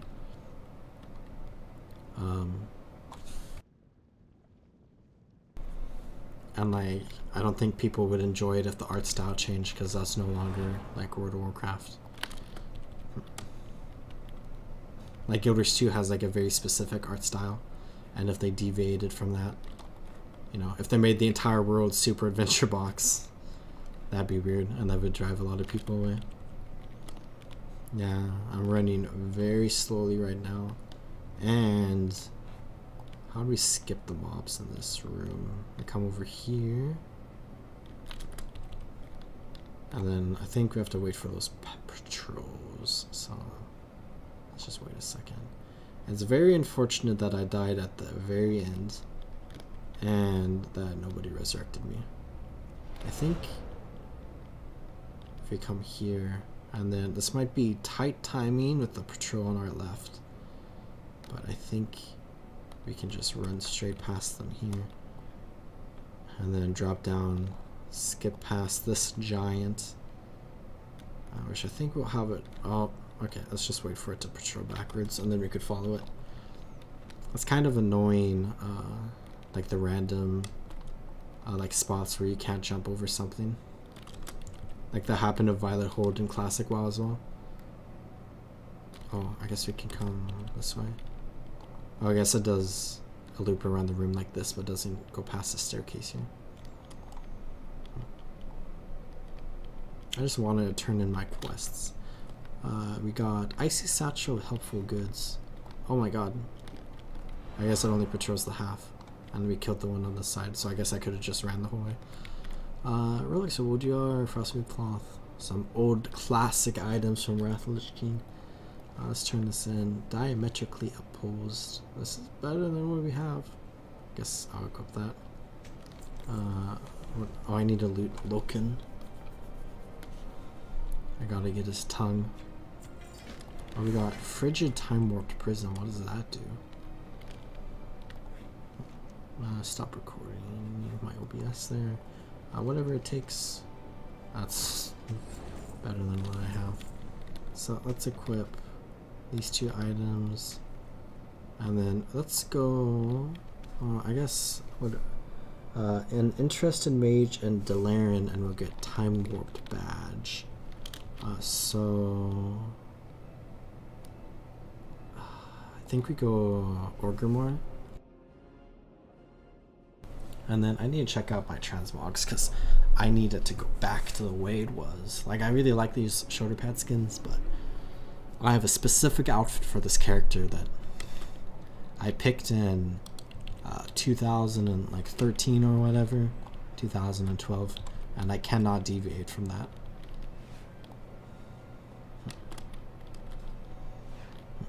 So I think this is where you come for transmog.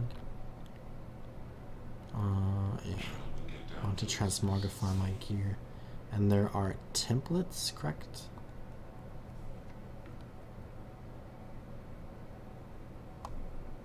How does the templates work? Oh, it's up here. New outfit, main, apply. Okay. There we go. Okay, now we need to go to Delaran.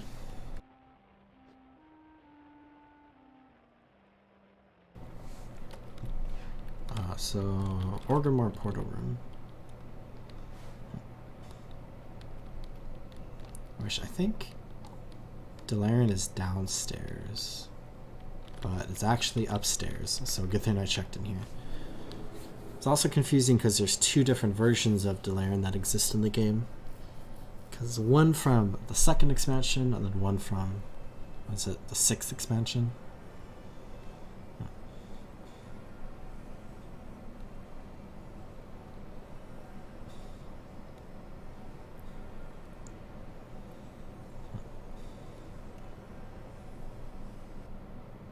Yeah, Retail WoW has much longer loading times than Classic. I changed the center here to be all different, but we have Time Walking Vendor, so the Unstable Prism, so we can turn that in. That level is up to 53, so we've gained 3 levels in the last like 20 minutes. Disturbance detected, ODR. Relive the expectation to ODR, which I think maybe we can do that. But we have the Time Walking Vendor here, so we can get a special mount. That's a cool looking mount. We can get a special toy, another special toy, another special toy, and then we can get reputation, and then you can get some random pieces of gear, bag of fishing treasures. I can get heirlooms. Yeah, they're like really overhauled heirlooms. What happens? You're not queued for flexible raids. What does that mean?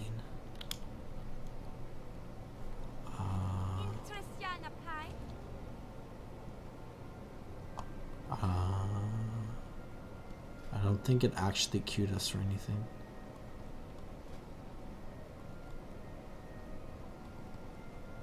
I guess we could do...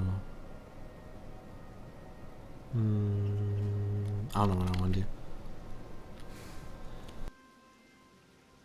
Maybe I'll do one more dungeon, or maybe a couple more dungeons, but let's just do like a little bit of a nostalgia trip. So since we've been focused on Wrath Lich King, we did Violet Hold, which is located right here, and then we did Halls of Lightning and the Storm Peaks. So let's go to Howling Fjord, and let's go do Utgard Keep and Utgard Pinnacle perhaps, and then I might end stream there. So we can just do a little bit of a nostalgia trip right now, just experience some of this content. Oh, I did not equip this cape, but is there a transmog person in? I don't think there is. No transmog in Delirium. What is this? Knowledge of time ways. Experience gained from killing monsters and completing quests increased by 5%. Completing time walking dungeons increases the effect and extends its duration. Upon reaching 4 applications, transforms to mastery time ways, increasing that effect to 30%. So if we did 4 time walking dungeons, we get a huge experience buff. But I don't think we have to worry about experience here.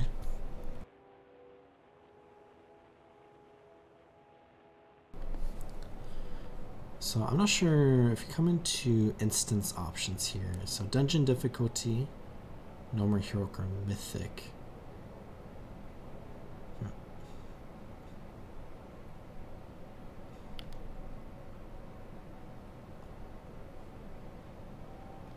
I guess keep it at heroic. I don't think there's mythic Wrath of the Lich King dungeons. I don't think that's how that works. I need to... There we go. This is better. Because, like, this is just blinding me because it's my entire screen. But this is much nicer. Dragon Blight. We've only completed 4 out of 10 of the stories in Dragon Blight. But I feel like I've completed every single quest in that map. There's a really weird thing that's going on with like retail WoW, where like I've returned to this character and I swear I've done more content out on the road than it's like showing me that I've done. Like I think it reset some quests, and like it even reset like my achievements, because I know I had Lore Master and like Eastern Kingdoms and stuff, and Kalimdor and Outlands and Northrend, Mercenaries Expedition, and Cataclysm, and even Pandaria. But it's just not showing me all of that. Or I did quit Pandaria early, so I didn't finish everything for that. I still have some stuff in Cataclysm. Glop, Son of Glop I have to do. And then I have a lot of stuff from like the Molten Front that I have to do. Or 1 achievement left, I guess. I guess mostly stuff in Deep Home. Deep Home is an interesting zone. It's like an underground zone. Where I really want an underground zone, like in Guild Wars 2, with like maybe the Asura or the Dwarves or the Skrit and the Dredge. There's a lot of potential storylines that could happen.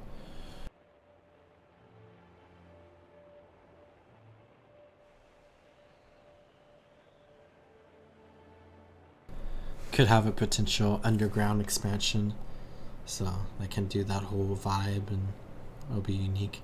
Then they'll do an underwater expansion, so that's unique.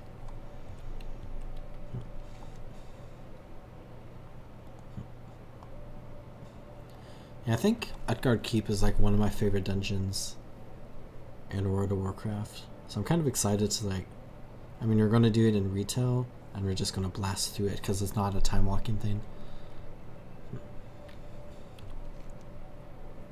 Where I picked up this, I guess there's no quest limit anymore in retail WoW, so you can just have like thousands upon thousands of quests in your quest log. But here is Utgard Keep, so let's go ahead and just run through this for fun, and then maybe I'll run up to Utgard Pinnacle really quickly. I'm not sure if there's like really any rewards that we can get.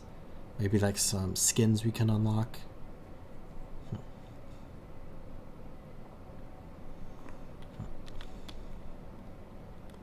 This is like a 15-minute cooldown on Hearthstone. Dragon Flayer, Iron Helm. Can just one-shot them all.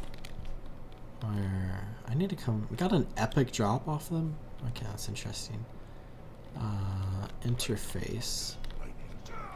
NPC names, all NPCs. There we go. Friendly players. I think I turned that off for a screenshot sometime. Yeah, I remember this room where you have to like kill all or that mob, the Forge Master, and then because he's like making the fire come out, so like the people can like work on the anvil while it's hot or whatever. But you can kill them to stop the fire, so you can progress through the dungeon.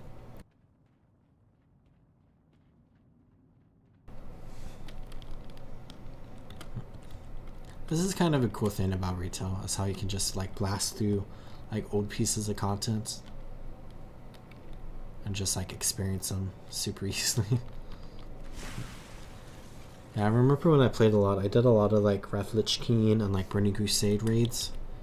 And you just make like a lot of gold, but also you have chances at like getting the Ashes of Alar and stuff like that.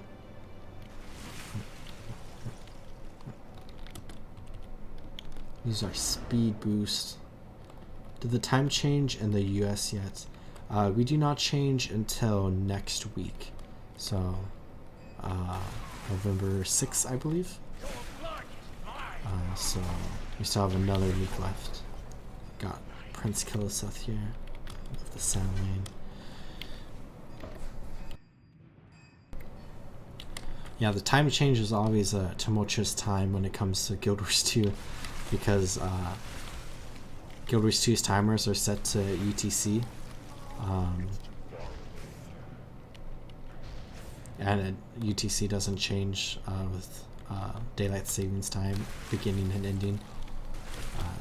So I guess for Europe now, and then upcoming for the United States, all of the metas and like timed events and stuff are an hour earlier than they have been for the last 6 months. So, Tequato was at 5 p.m. my time, but now it'll be at 4 p.m. with like daily reset at that same time. Europe changed yesterday. I wonder why it's different. Yeah, I saw Europe changed, and I actually wondered the same thing, and I have no idea. I would guess it's like a government thing or something, where like the European Union or like the British government or whoever just like agreed. Like all the nations agreed that it'll be this week, and then America was like, we want to be different, and we do it like a week later or something. There might be like some scientific time, because I guess we are like on the other side of the globe, in one direction, so that might change things.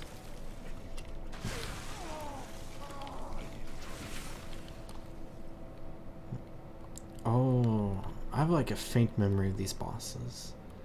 Or like, I think we have to kill like Daron first. Or something like that. I think America just likes to not be bossed around by anyone. Yeah, we like to walk our own path, because in miles, because I have no idea what a kilometer is.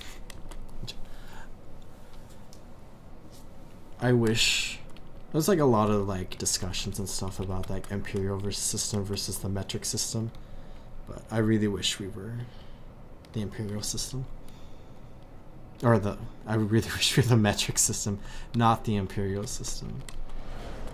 Because I remember learning, I took like chemistry in high school, and I'm like, you have to learn the metric system for chemistry, and I'm like, this is so good. And then I took some chemistry in college as well, and I like the metric system a lot more than the imperial system. The hard part is like, you know, like I've used the imperial system my whole life, and like I just use it in like, you know, my day-to-day life. So like switching over to like a brand new system, like I can picture what a foot is like really easily, like in my brain. I'm like just looking at like, you know, something in front of me, where like I can't really do that with like a meter. But you have to make the change at some point for future generations to understand that. Plus like infrastructure, I guess. You have to change every road sign. But I think like the United Kingdom like used to have the imperial system, and then they switched to the metric system, but they still use imperial for like driving and for like height.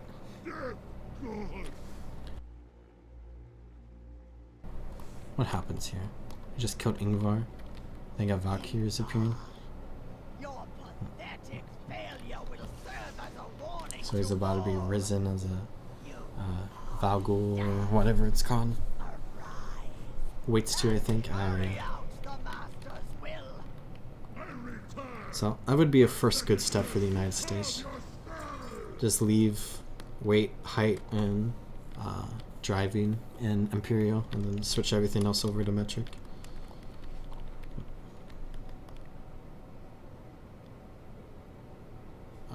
So that's this dungeon. This one. Drake mounted crossbow. That's very cool. We got 2 of the same one. Is this a really low level dungeon? You seem a little overpowered. Yeah, so in World of Warcraft, since there's been so many expansions, I think like every piece of content when it comes to like dungeons and raids that are like 2 expansions old or older, you can like basically just like run through it by yourself and instantly one-shot everything and not struggle at all, which lets people like do that content to get like special skins or get achievements or get like special mount drops or whatever, and like the current expansion without having to worry about like that content being dead because nobody plays it because it's not current content. They don't downgrade your level. Wow, that's the nice thing about Guild Wars 2. Yeah, I think it's like they have this like, it's very complicated, I guess. They have a system called time walking, or not time walk. Is it time walking? Something where basically you can level from level 1 to whatever the current expansion's like lowest level is. So like the current expansion, you level from level 60 to 70, I think.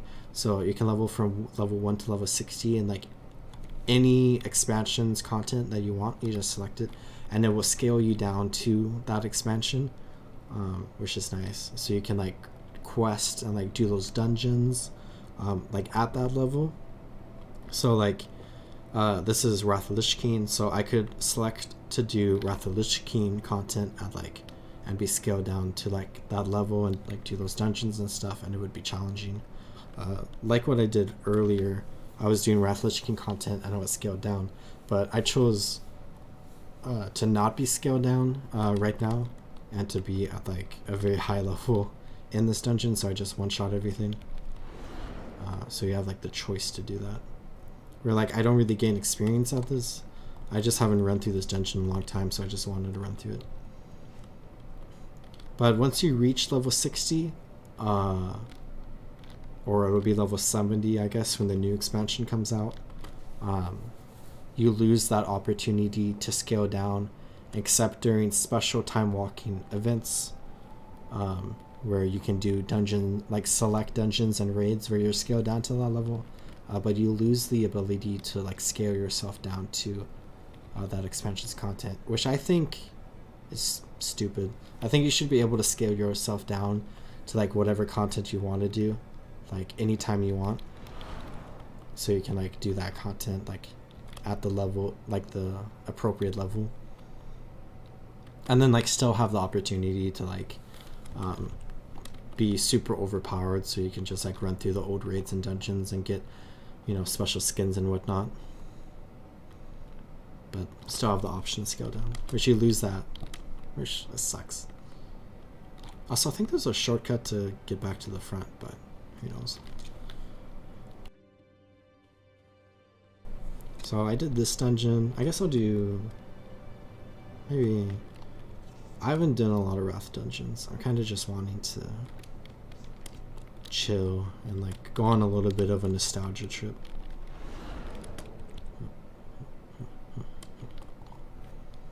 I could do another time walking dungeon, I guess. Oh, I already did Headless Horseman. Let's go do let's go be super overpowered in another dungeon, because this was Utgard Keep. We can do Utgard Pinnacle, which this is like one of the first dungeons from this expansion, and then Utgard Pinnacle is like one of the last.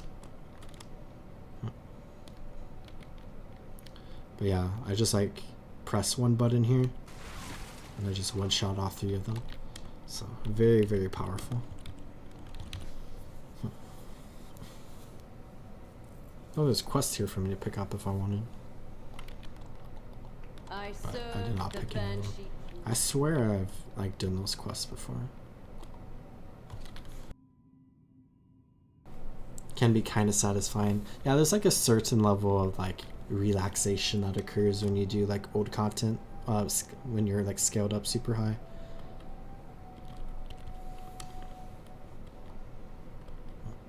Just demolish everything.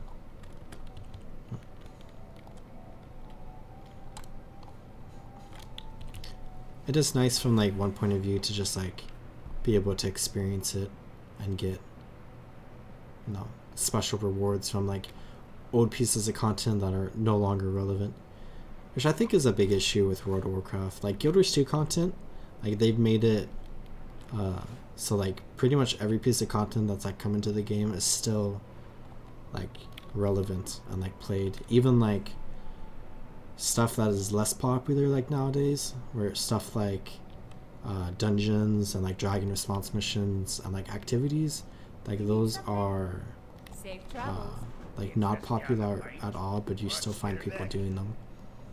Like it's still very relevant.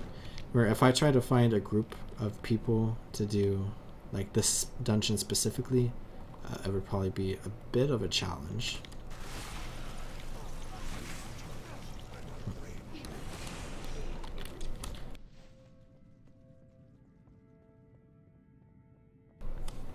It's just like fundamentally different games or whatnot. Oh, I remember this room, you have to like clear out the room and then a boss appears. That's like on a proto drake and like it runs down or like flies down and you have to like shoot it. Or it might be in a different area that's just like this. I played WoW for a while, but I didn't have any friends and so I got kind of lonely. Also, people kept challenging me to PvP and I hated that.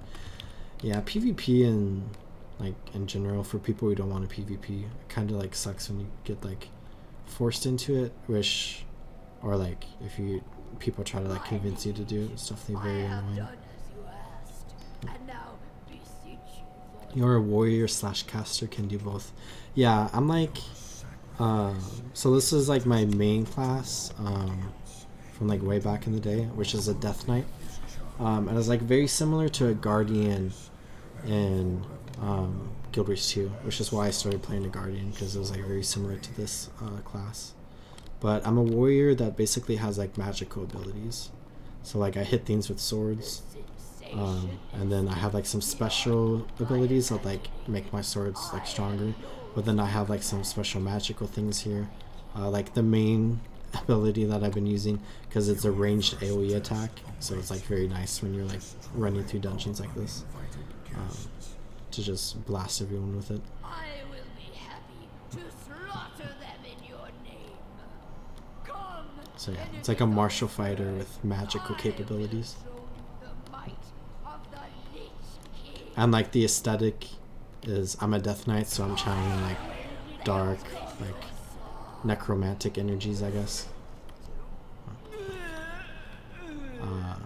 Like the 3 different like specializations for Death Knights is like Frost, so you're like freezing your enemies, and then Unholy, so you're like corrupting them or plaguing them or whatever, and then Blood, which I guess is like you're messing with like their blood or whatever. Boil their blood, I think, is like one of the skills.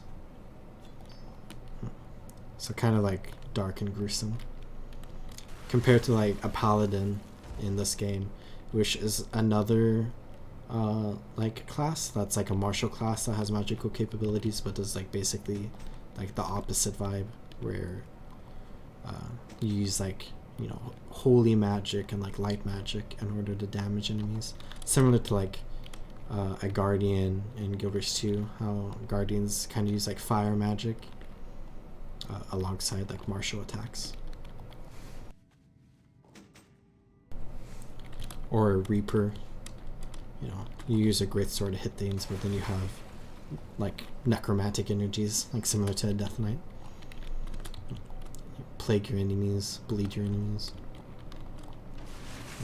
raise your enemies from the dead.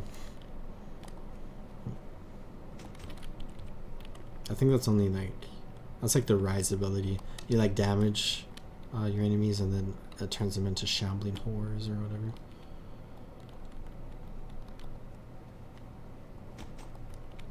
I complete that quest. So I just have to kill the final boss for those quests.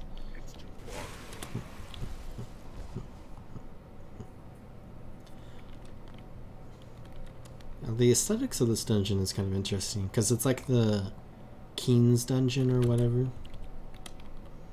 So we just like ran through like a trophy room and there's like a bunch of gold everywhere. This is what I was thinking of. So we have to like come somewhere and we get a harpoon. I think he shoots harpoons at us and then we shoot him back with the harpoon using the harpoon launcher over here. I think that's how this works.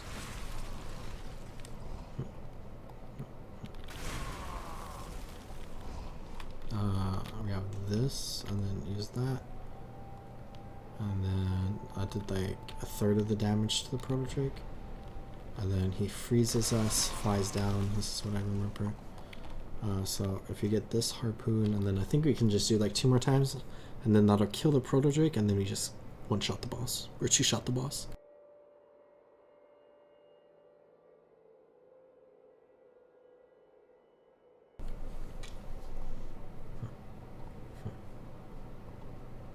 Here he comes. Launch that. Oh, can you get this one over here quickly, and then here, and then up. There we go. And then one-shot the boss. Get all that loot. And then, oh, did I miss killing a boss? Hold on, let's run back really quickly. I think I have like every single dungeon completed. Did.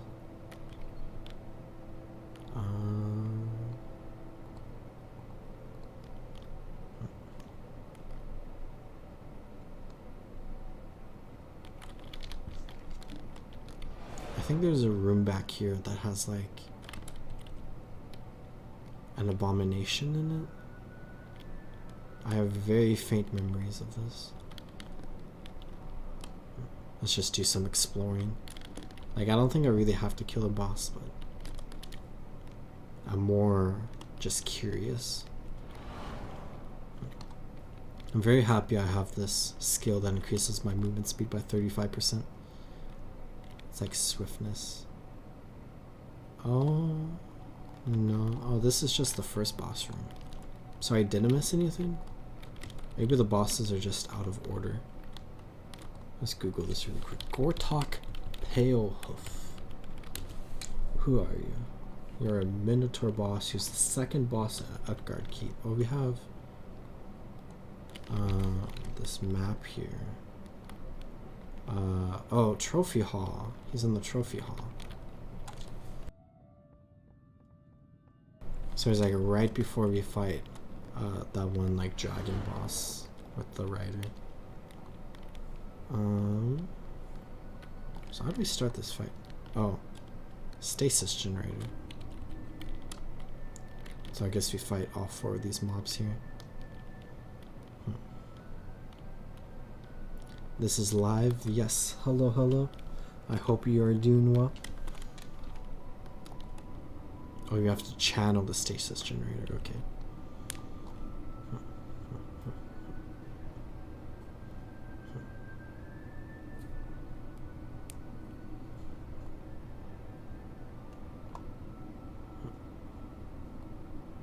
So this is why I missed this. I completely walked past it.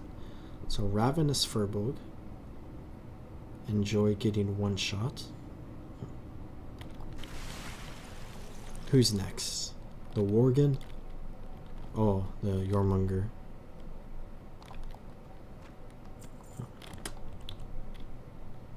Thought it was a recorded video. No, no, no. I'm here doing this live. After midnight now, my time. Might get off soon, but just playing some games. Just chilling out right now.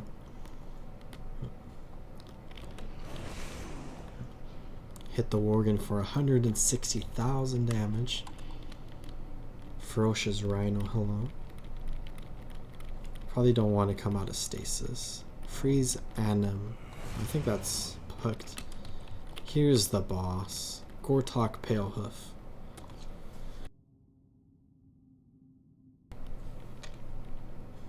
You have a special voice line for us?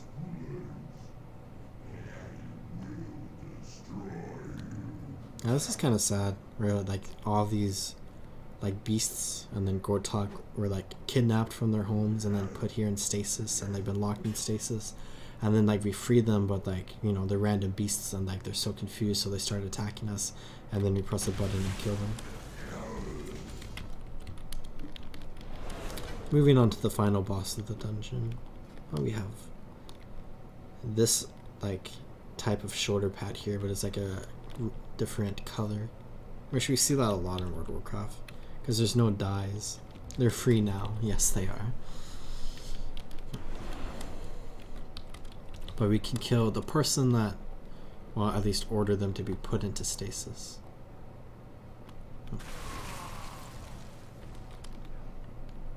Hello, Abomination.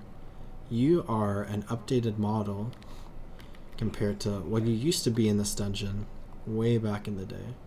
And you're kind of gross, so goodbye. But I don't think these Vrykul, or maybe they have been updated actually. I think they got updated in the Legion expansion, but not the undead ones. Right, so if we come up, we have these two right here. So the living Vrykul is like a model from, when was Legion? 2017 or something? And then the undead one is from 2008. So that's kind of interesting.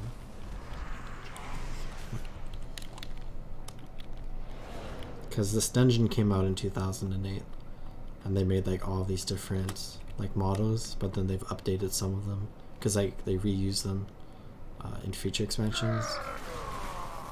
Here is Keen Yimron. How are you pronouncing it? And you're dead. Vestige of Haldor. What is that? What's a trinket? So I guess that is that dungeon complete. And we can run over here, turn in these quests. And then maybe I'll do more nostalgia runs. So this was Utgard Keep and Utgard Pinnacle, which some of my favorite dungeons from Wrath of the Lich King. Obviously very easy nowadays, but it's kind of interesting to just run through them. Hey there. I'll turn See you this later. in. Be good. Walk with you. Vengeance Remain.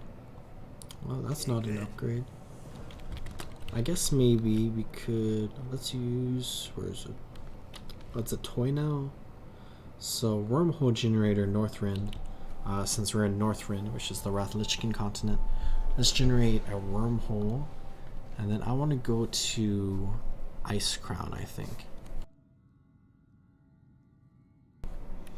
And let's go check out what's technically current content in Wrath of the Lich King Classic. And I guess I'll run these 3 dungeons and then I'm gonna call it good after that.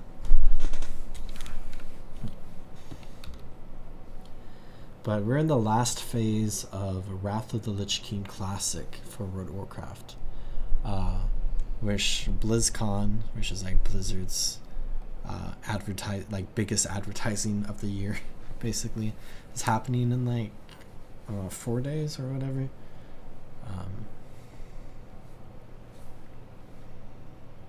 And we're going to learn what's coming next for Classic WoW and for Retail WoW as well. Where people are expecting an expansion for Retail WoW to be announced, which is a pretty safe bet. But nobody really knows what's coming with Classic because we're at the end of the current Classic expansion. So people are wondering if they're going to go forward to like the next expansion of the game, or if they're going to like go like back to vanilla and like do it all again, or if they're going to like expand upon like the current version of the game. There's like a lot of ideas that people have been floating around, so it'll be interesting to see what's announced at that convention.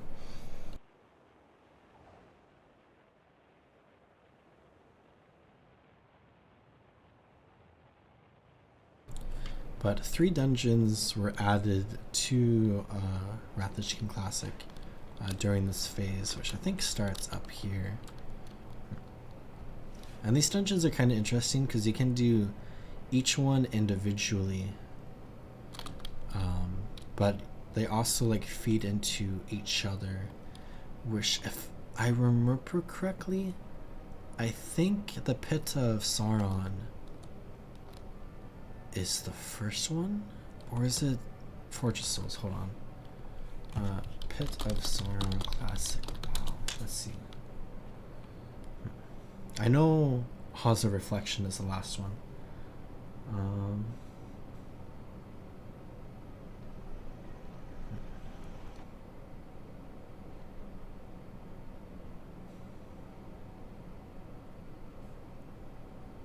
Okay, I just googled it. Forge of Souls is the first one. So you do Forge of Souls, and then Pit of Sauron, and then Halls of Reflection. Which Forge of Souls is a really popular dungeon right now. In like the classic version of Wrath of the King. Hello, Sylvanas. Because you get rewards in classic whenever you complete like a dungeon, and this dungeon can be completed in about 5 minutes by people speedrunning, which I think is like a very special route that people take in order to do it. So people have been doing this dungeon every single day on every single one of their characters since it released, which is a lot for them. But it's very relevant right now. And I think out of the 3 dungeons here, this is my least favorite. But it's also very, very cool. This is actually like a place that is relevant in the Shadowlands expansion, because like well, I mean, I shouldn't really talk about Shadowlands because it was like a really I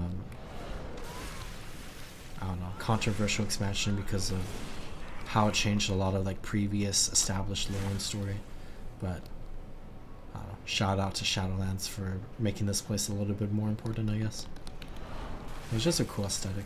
Not at the speed you run. Okay, I'll stop going on tangents and running around here.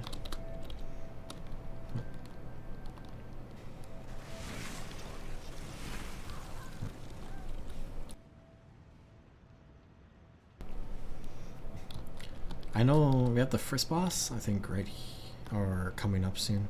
One of these little tower things. No, I mean, physically your character is super slow. That's true. I'm not sure if movement speed has been increased over the years. It might run even slower in Classic WoW than in Retail right here. It's kind of hard to tell. Like, the Retail WoW animations are so bouncy, I feel like. Or like wavy, I guess. Like the way this orc runs just feels very clunky to me, I guess. Like the spine and like hips or whatever are like very straight, but like my shoulders and like my legs are just going wild. Go on all the tangents you like. I like talking about shoulders for some reason. I have this 35% movement speed buff, which is nice. We have this first boss here, Godfather of Souls, our friend Bronjim here, which I don't really know anything about him. And he's like the less cool boss, I guess. Because the last boss, Devourer of Souls, is a very interesting model, which is from the Burning Crusade expansion, I think. But they recolored this boss and like changed it a little bit. And then obviously it has very different mechanics than the boss from the Burning Crusade. I am almost out of inventory space.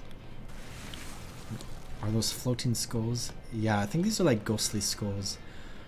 So I'm not 100% sure about the story here, but I think basically the evil like faction here of the Scourge have basically like ripped like the souls out of like hundreds of thousands of people's bodies lore-wise, and like they're using those souls to like forge different things, or make things more powerful or something like that. So there's just some floating around, and then those like forges back there are like doing something to make something with the souls.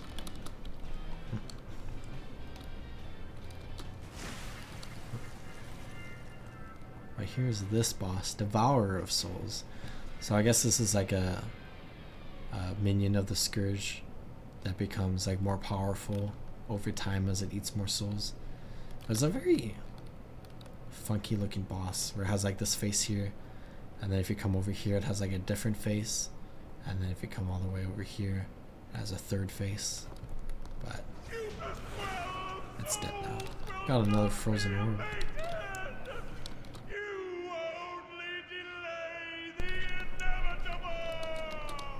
Excellent work, champions. Very special voice acting. Let's go into Pit of Sauron, I think.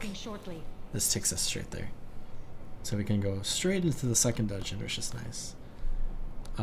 Which I remember this dungeon is probably my favorite of the three, just from vibes. And then the third is my favorite of the three from like a story perspective. But I just like how there's like a lot of mining and stuff going on here, which I think we come over here first. But my big memories of this dungeon is there's a very special like drop you can get that starts like a really cool quest line in the game.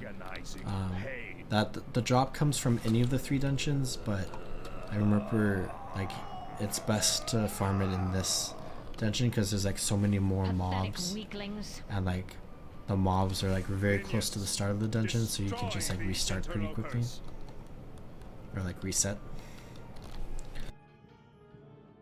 You will have to battle Gosh, that was a fun question. on your own. I think I've done it on this character. But like the item that starts it, you can sell to other players, and it always sells for like a lot of money. So people like to just farm it. I'm not sure about any more in retail now, but I know a lot of people are like farming it in classic right now. Spurn the Valkyrie shoulder guards. That's a cool thing. How will you know if you get it you're not picking up any loot? That is a really good point.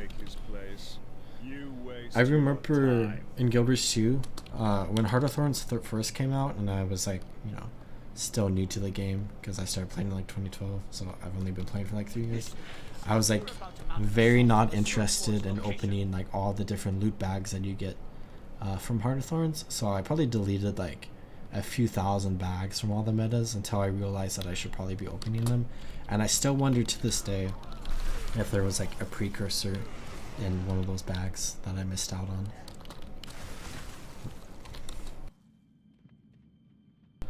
But I don't think I care too much about getting that item on this character. I could maybe do that questline sometime in the future, and I might just spend all my gold to buy it. Must not be interrupted. Speaking of loot, I might have to delete some of these items because I am... Oh my god. I got it.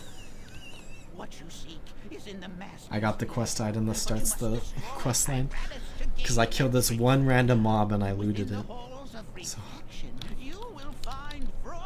that's funny.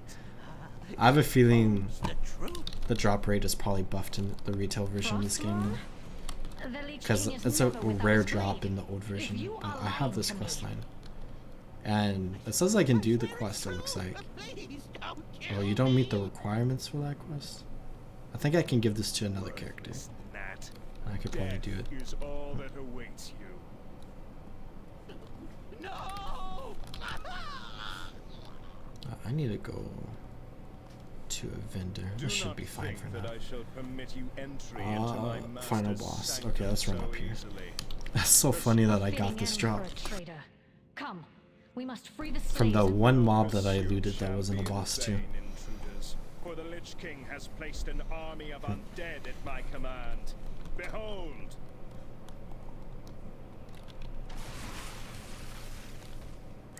I think we run up here, and then there's a cave thing. Rig.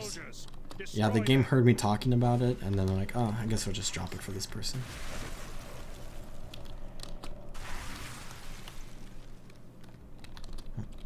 I feel like there's frozen boulders in this section or something. I have like a random memory about that. Maybe I'm just thinking about oh, what is this? Thinking about that one guild mission from Guild Wars 2. Looks like there's, yeah, the ceiling is falling down. Maybe that's what I was thinking of.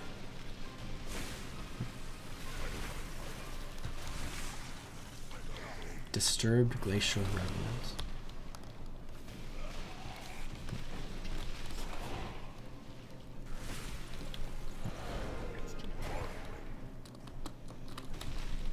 Yeah, my fiance commented on how slow you run in World of Warcraft, and she does not like it at all. And I think I'm just used to it, so it doesn't bother me that much. But I definitely like Guild Wars 2's movement much more.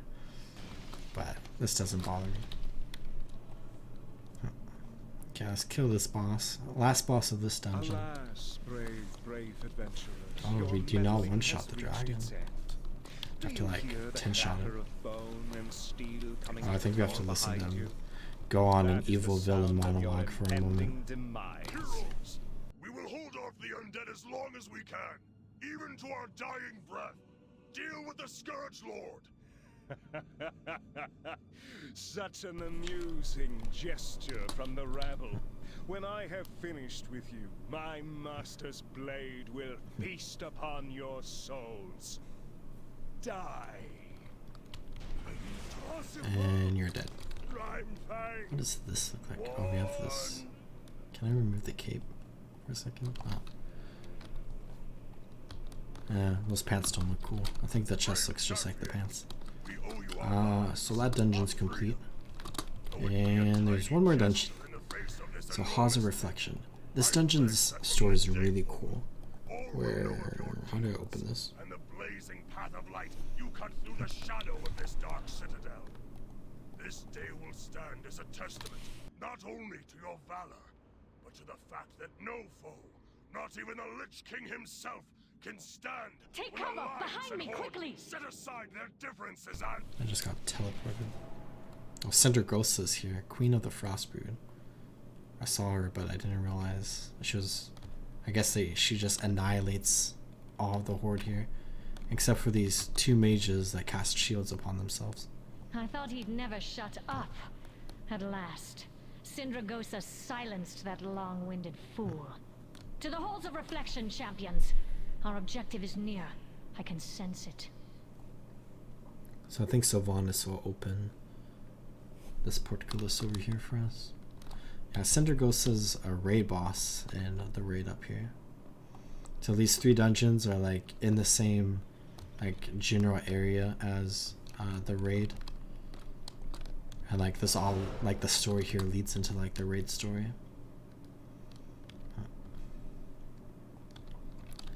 So that was the second of three. Here's the entrance to the third one, which I think the third one has a lot of like lore and story and like talking going on, which I might listen to that a little bit.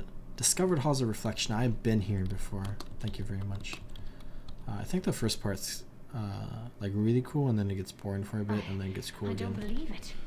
Frostmourne stands before us, unguarded, just as the gnome claimed. Come, heroes.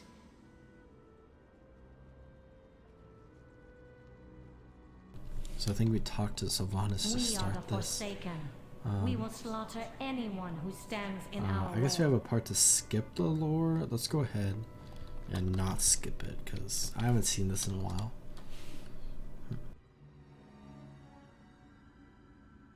Standing this close This to is the a blade Lich that ended my King's life. special rune sword that has a It lot is of souls renewed. inside of it. I dare from the not people touch he it. has killed. Stand back, as I attempt to commune with the blade. Perhaps our salvation lies within.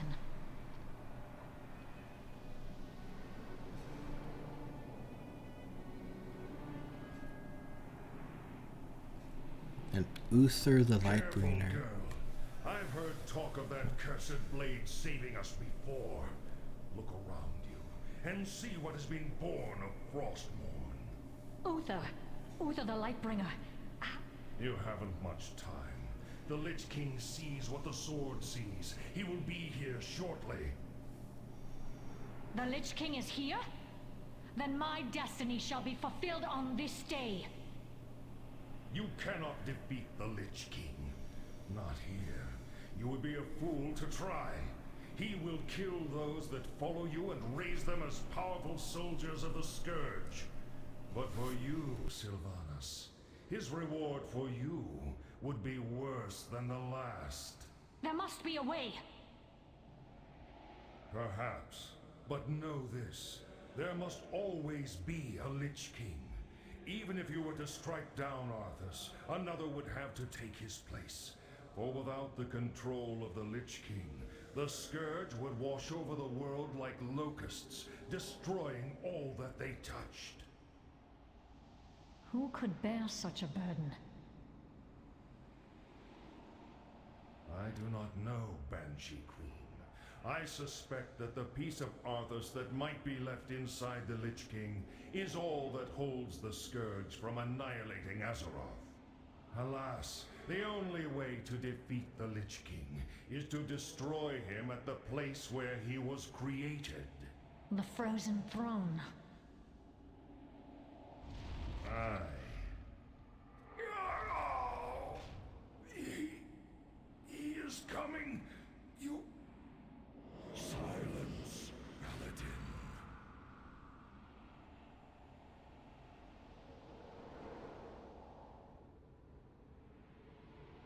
So, you wish to commune with the dead.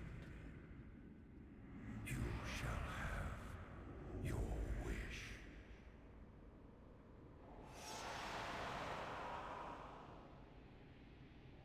Ulrich, Marwyn, bring their corpses to my chamber when you are through. As you wish, my lord. Soldiers of Lordaeron, rise to meet your master's call. You will not escape me that easily, Arthas. I will have my vengeance. Yeah, this is just, like, for me, a very, very cool story that goes on. Like, the entire, like, Warcraft 3 into, like, vanilla World of Warcraft into, like, Wrath Lich King is probably, like, one of my favorite stories in games. I mean, my gamer tag comes from Arthas. And he's probably, like, my favorite villain. So it's been cool playing, like, Wrath Lich King Classic, because you experience it. And then I just always like coming back to like Wrath Lich King content and like running through these areas. But I think this is like just a wave like dungeon right here at like the first half, and then it changes up course in the second half. But we fight Falric and Malrin here, who I think are like two of like the Knights of Lordaeron that joined Arthas. Marwyn, finish them. It might be like the two people in the human cinematic from Warcraft 3 at the end of the human campaign. I'm just making some room here because I don't care about any of these items.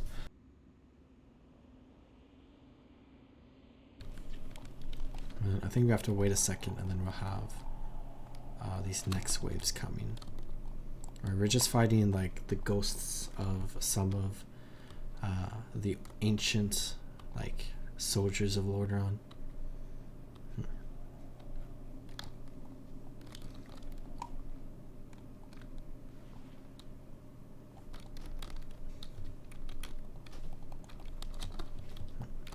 I don't think there's something we have to trigger to continue on with this part. There we go. Just have to wait a moment. I felt like 2 minutes or something. Maybe a minute. Maybe I'm just impatient.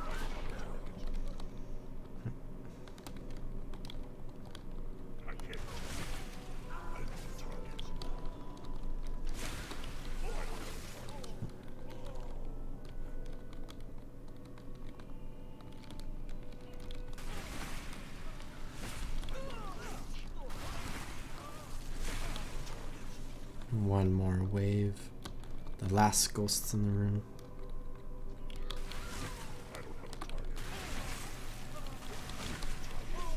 And then we fight the second boss. And then we have the second half of this dungeon. To meet your destiny. It's bitter. With some more lore and stuff. I guess there's a couple mobs you fight on the way. Rime covered mace. So goodbye to you.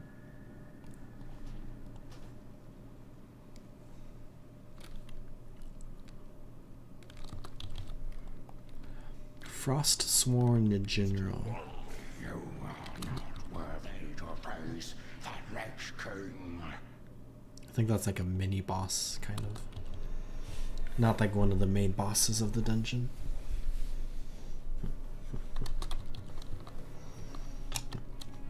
But now we have Escape from the Lich King, which this is like a very interesting like dungeon boss, I guess. I will not make the same mistake again, Sylvanas. This time, there will be no escape.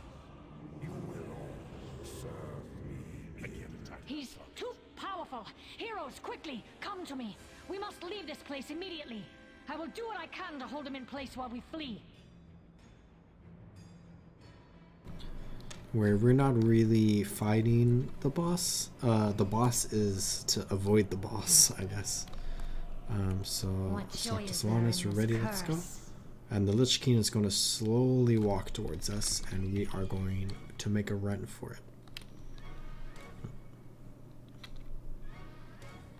Where basically we have like a very long path in front of us, and we just have to clear the path along the way. So he has Remorseless Winter, and he slowly walks towards us, summoning ghouls every now and then. Keep the undead at bay, heroes. I will And we just have to kill like all the down. ghouls. And I think if we get close to Arthas, or the Lich King, we die. Which, I'm not sure if that's the case since we're so buffed up. I'm taking like no damage from it. I'm just absorbing all the damage. Oh, looks like she cleared the way. So let's kill these ghouls. It might be if you're just trying to get out of here. Barrier? Stand strong, champions. I will bring the wall down. If you're just trying to get out of here, it might be beneficial. Just stay close to the Lich King. Actually, we can do damage to the Lich King right now, actually. I wonder what happens if we kill him. I don't think we can. Oh, yeah, he just stops at 1 health. Can't go below 1 health. Sylvanas is ahead of us. I grow tired of these games, Arthas. Your walls can't stop me. I'm not sure how many walls there are. Is this the third one?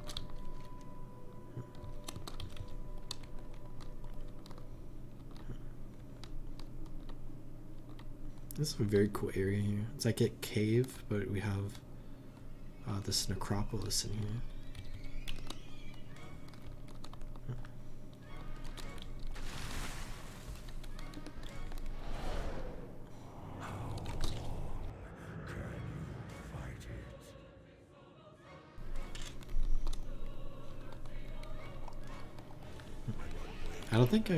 I don't have memories of running through this dungeon like this before.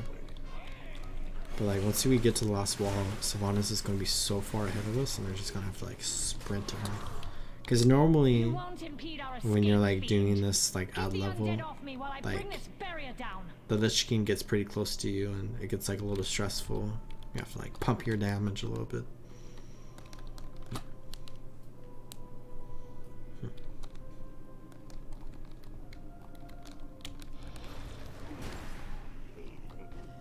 I think that might be the last one up there.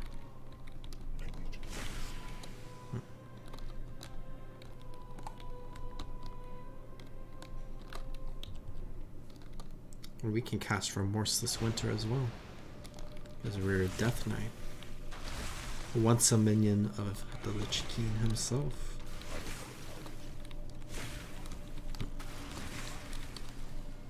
There's an opening up ahead. I think Go now we want now. to run.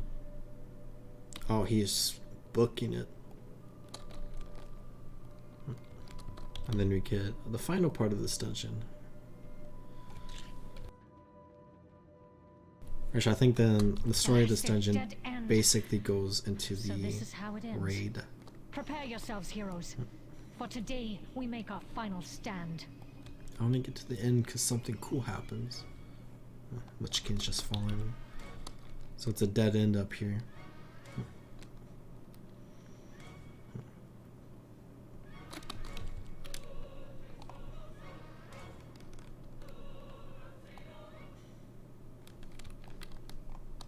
And Lich King is close behind.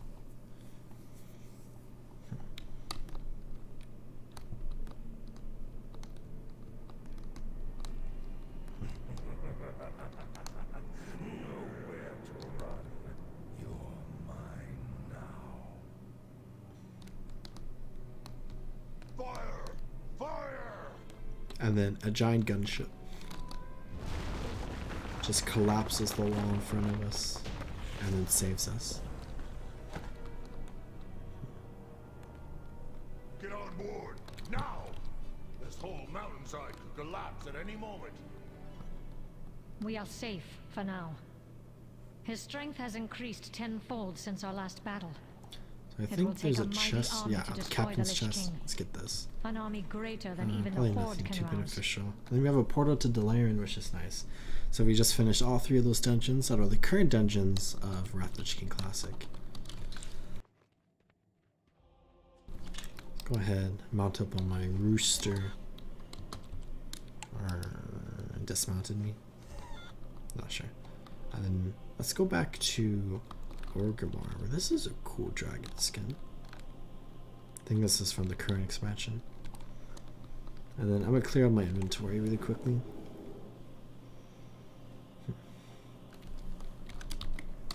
Where you get a lot of loot from just looting, even just the bosses. You get a ton of loot if I had looted all of the different mobs and stuff. Which, I guess we can sell for a little bit of gold. But I don't think selling, the stuff from dungeons is, worth your time, I guess. You can make gold, other ways. Purple Riding Loot, Leggy. No, this is the... it's epic, I think. It's the equivalent of Ascended, I guess, in World of Warcraft. So it's the best loot in the game. That's normal loot that people get. But it drops on Ascended gear sometimes drops, I guess. But Legendary in this game, which is even better than Epic, I guess. But there's only a few legendaries in each expansion. It's not as big of a system as it is in Guild Wars 2. It has orange text, which actually the 2 swords that I have are the first legendaries ever added to World of Warcraft, where it has yellow text because it's a different type of armor thing or weapon thing, or beige text. I don't know. Speak, friend.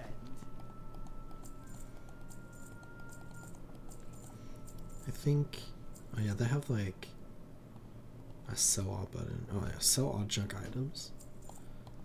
I think I just want to get rid of all of this. Could throw the frozen orbs on the trading post or auction house.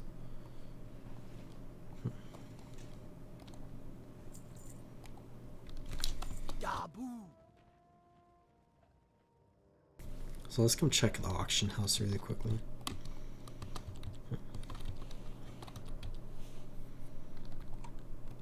Have I got a deal for you? Sell. So relics of wood you are. I'm gonna sell those. Frozen orbs. We got a bunch of cloth. Now, can we sell the battered hilt in retail? Okay.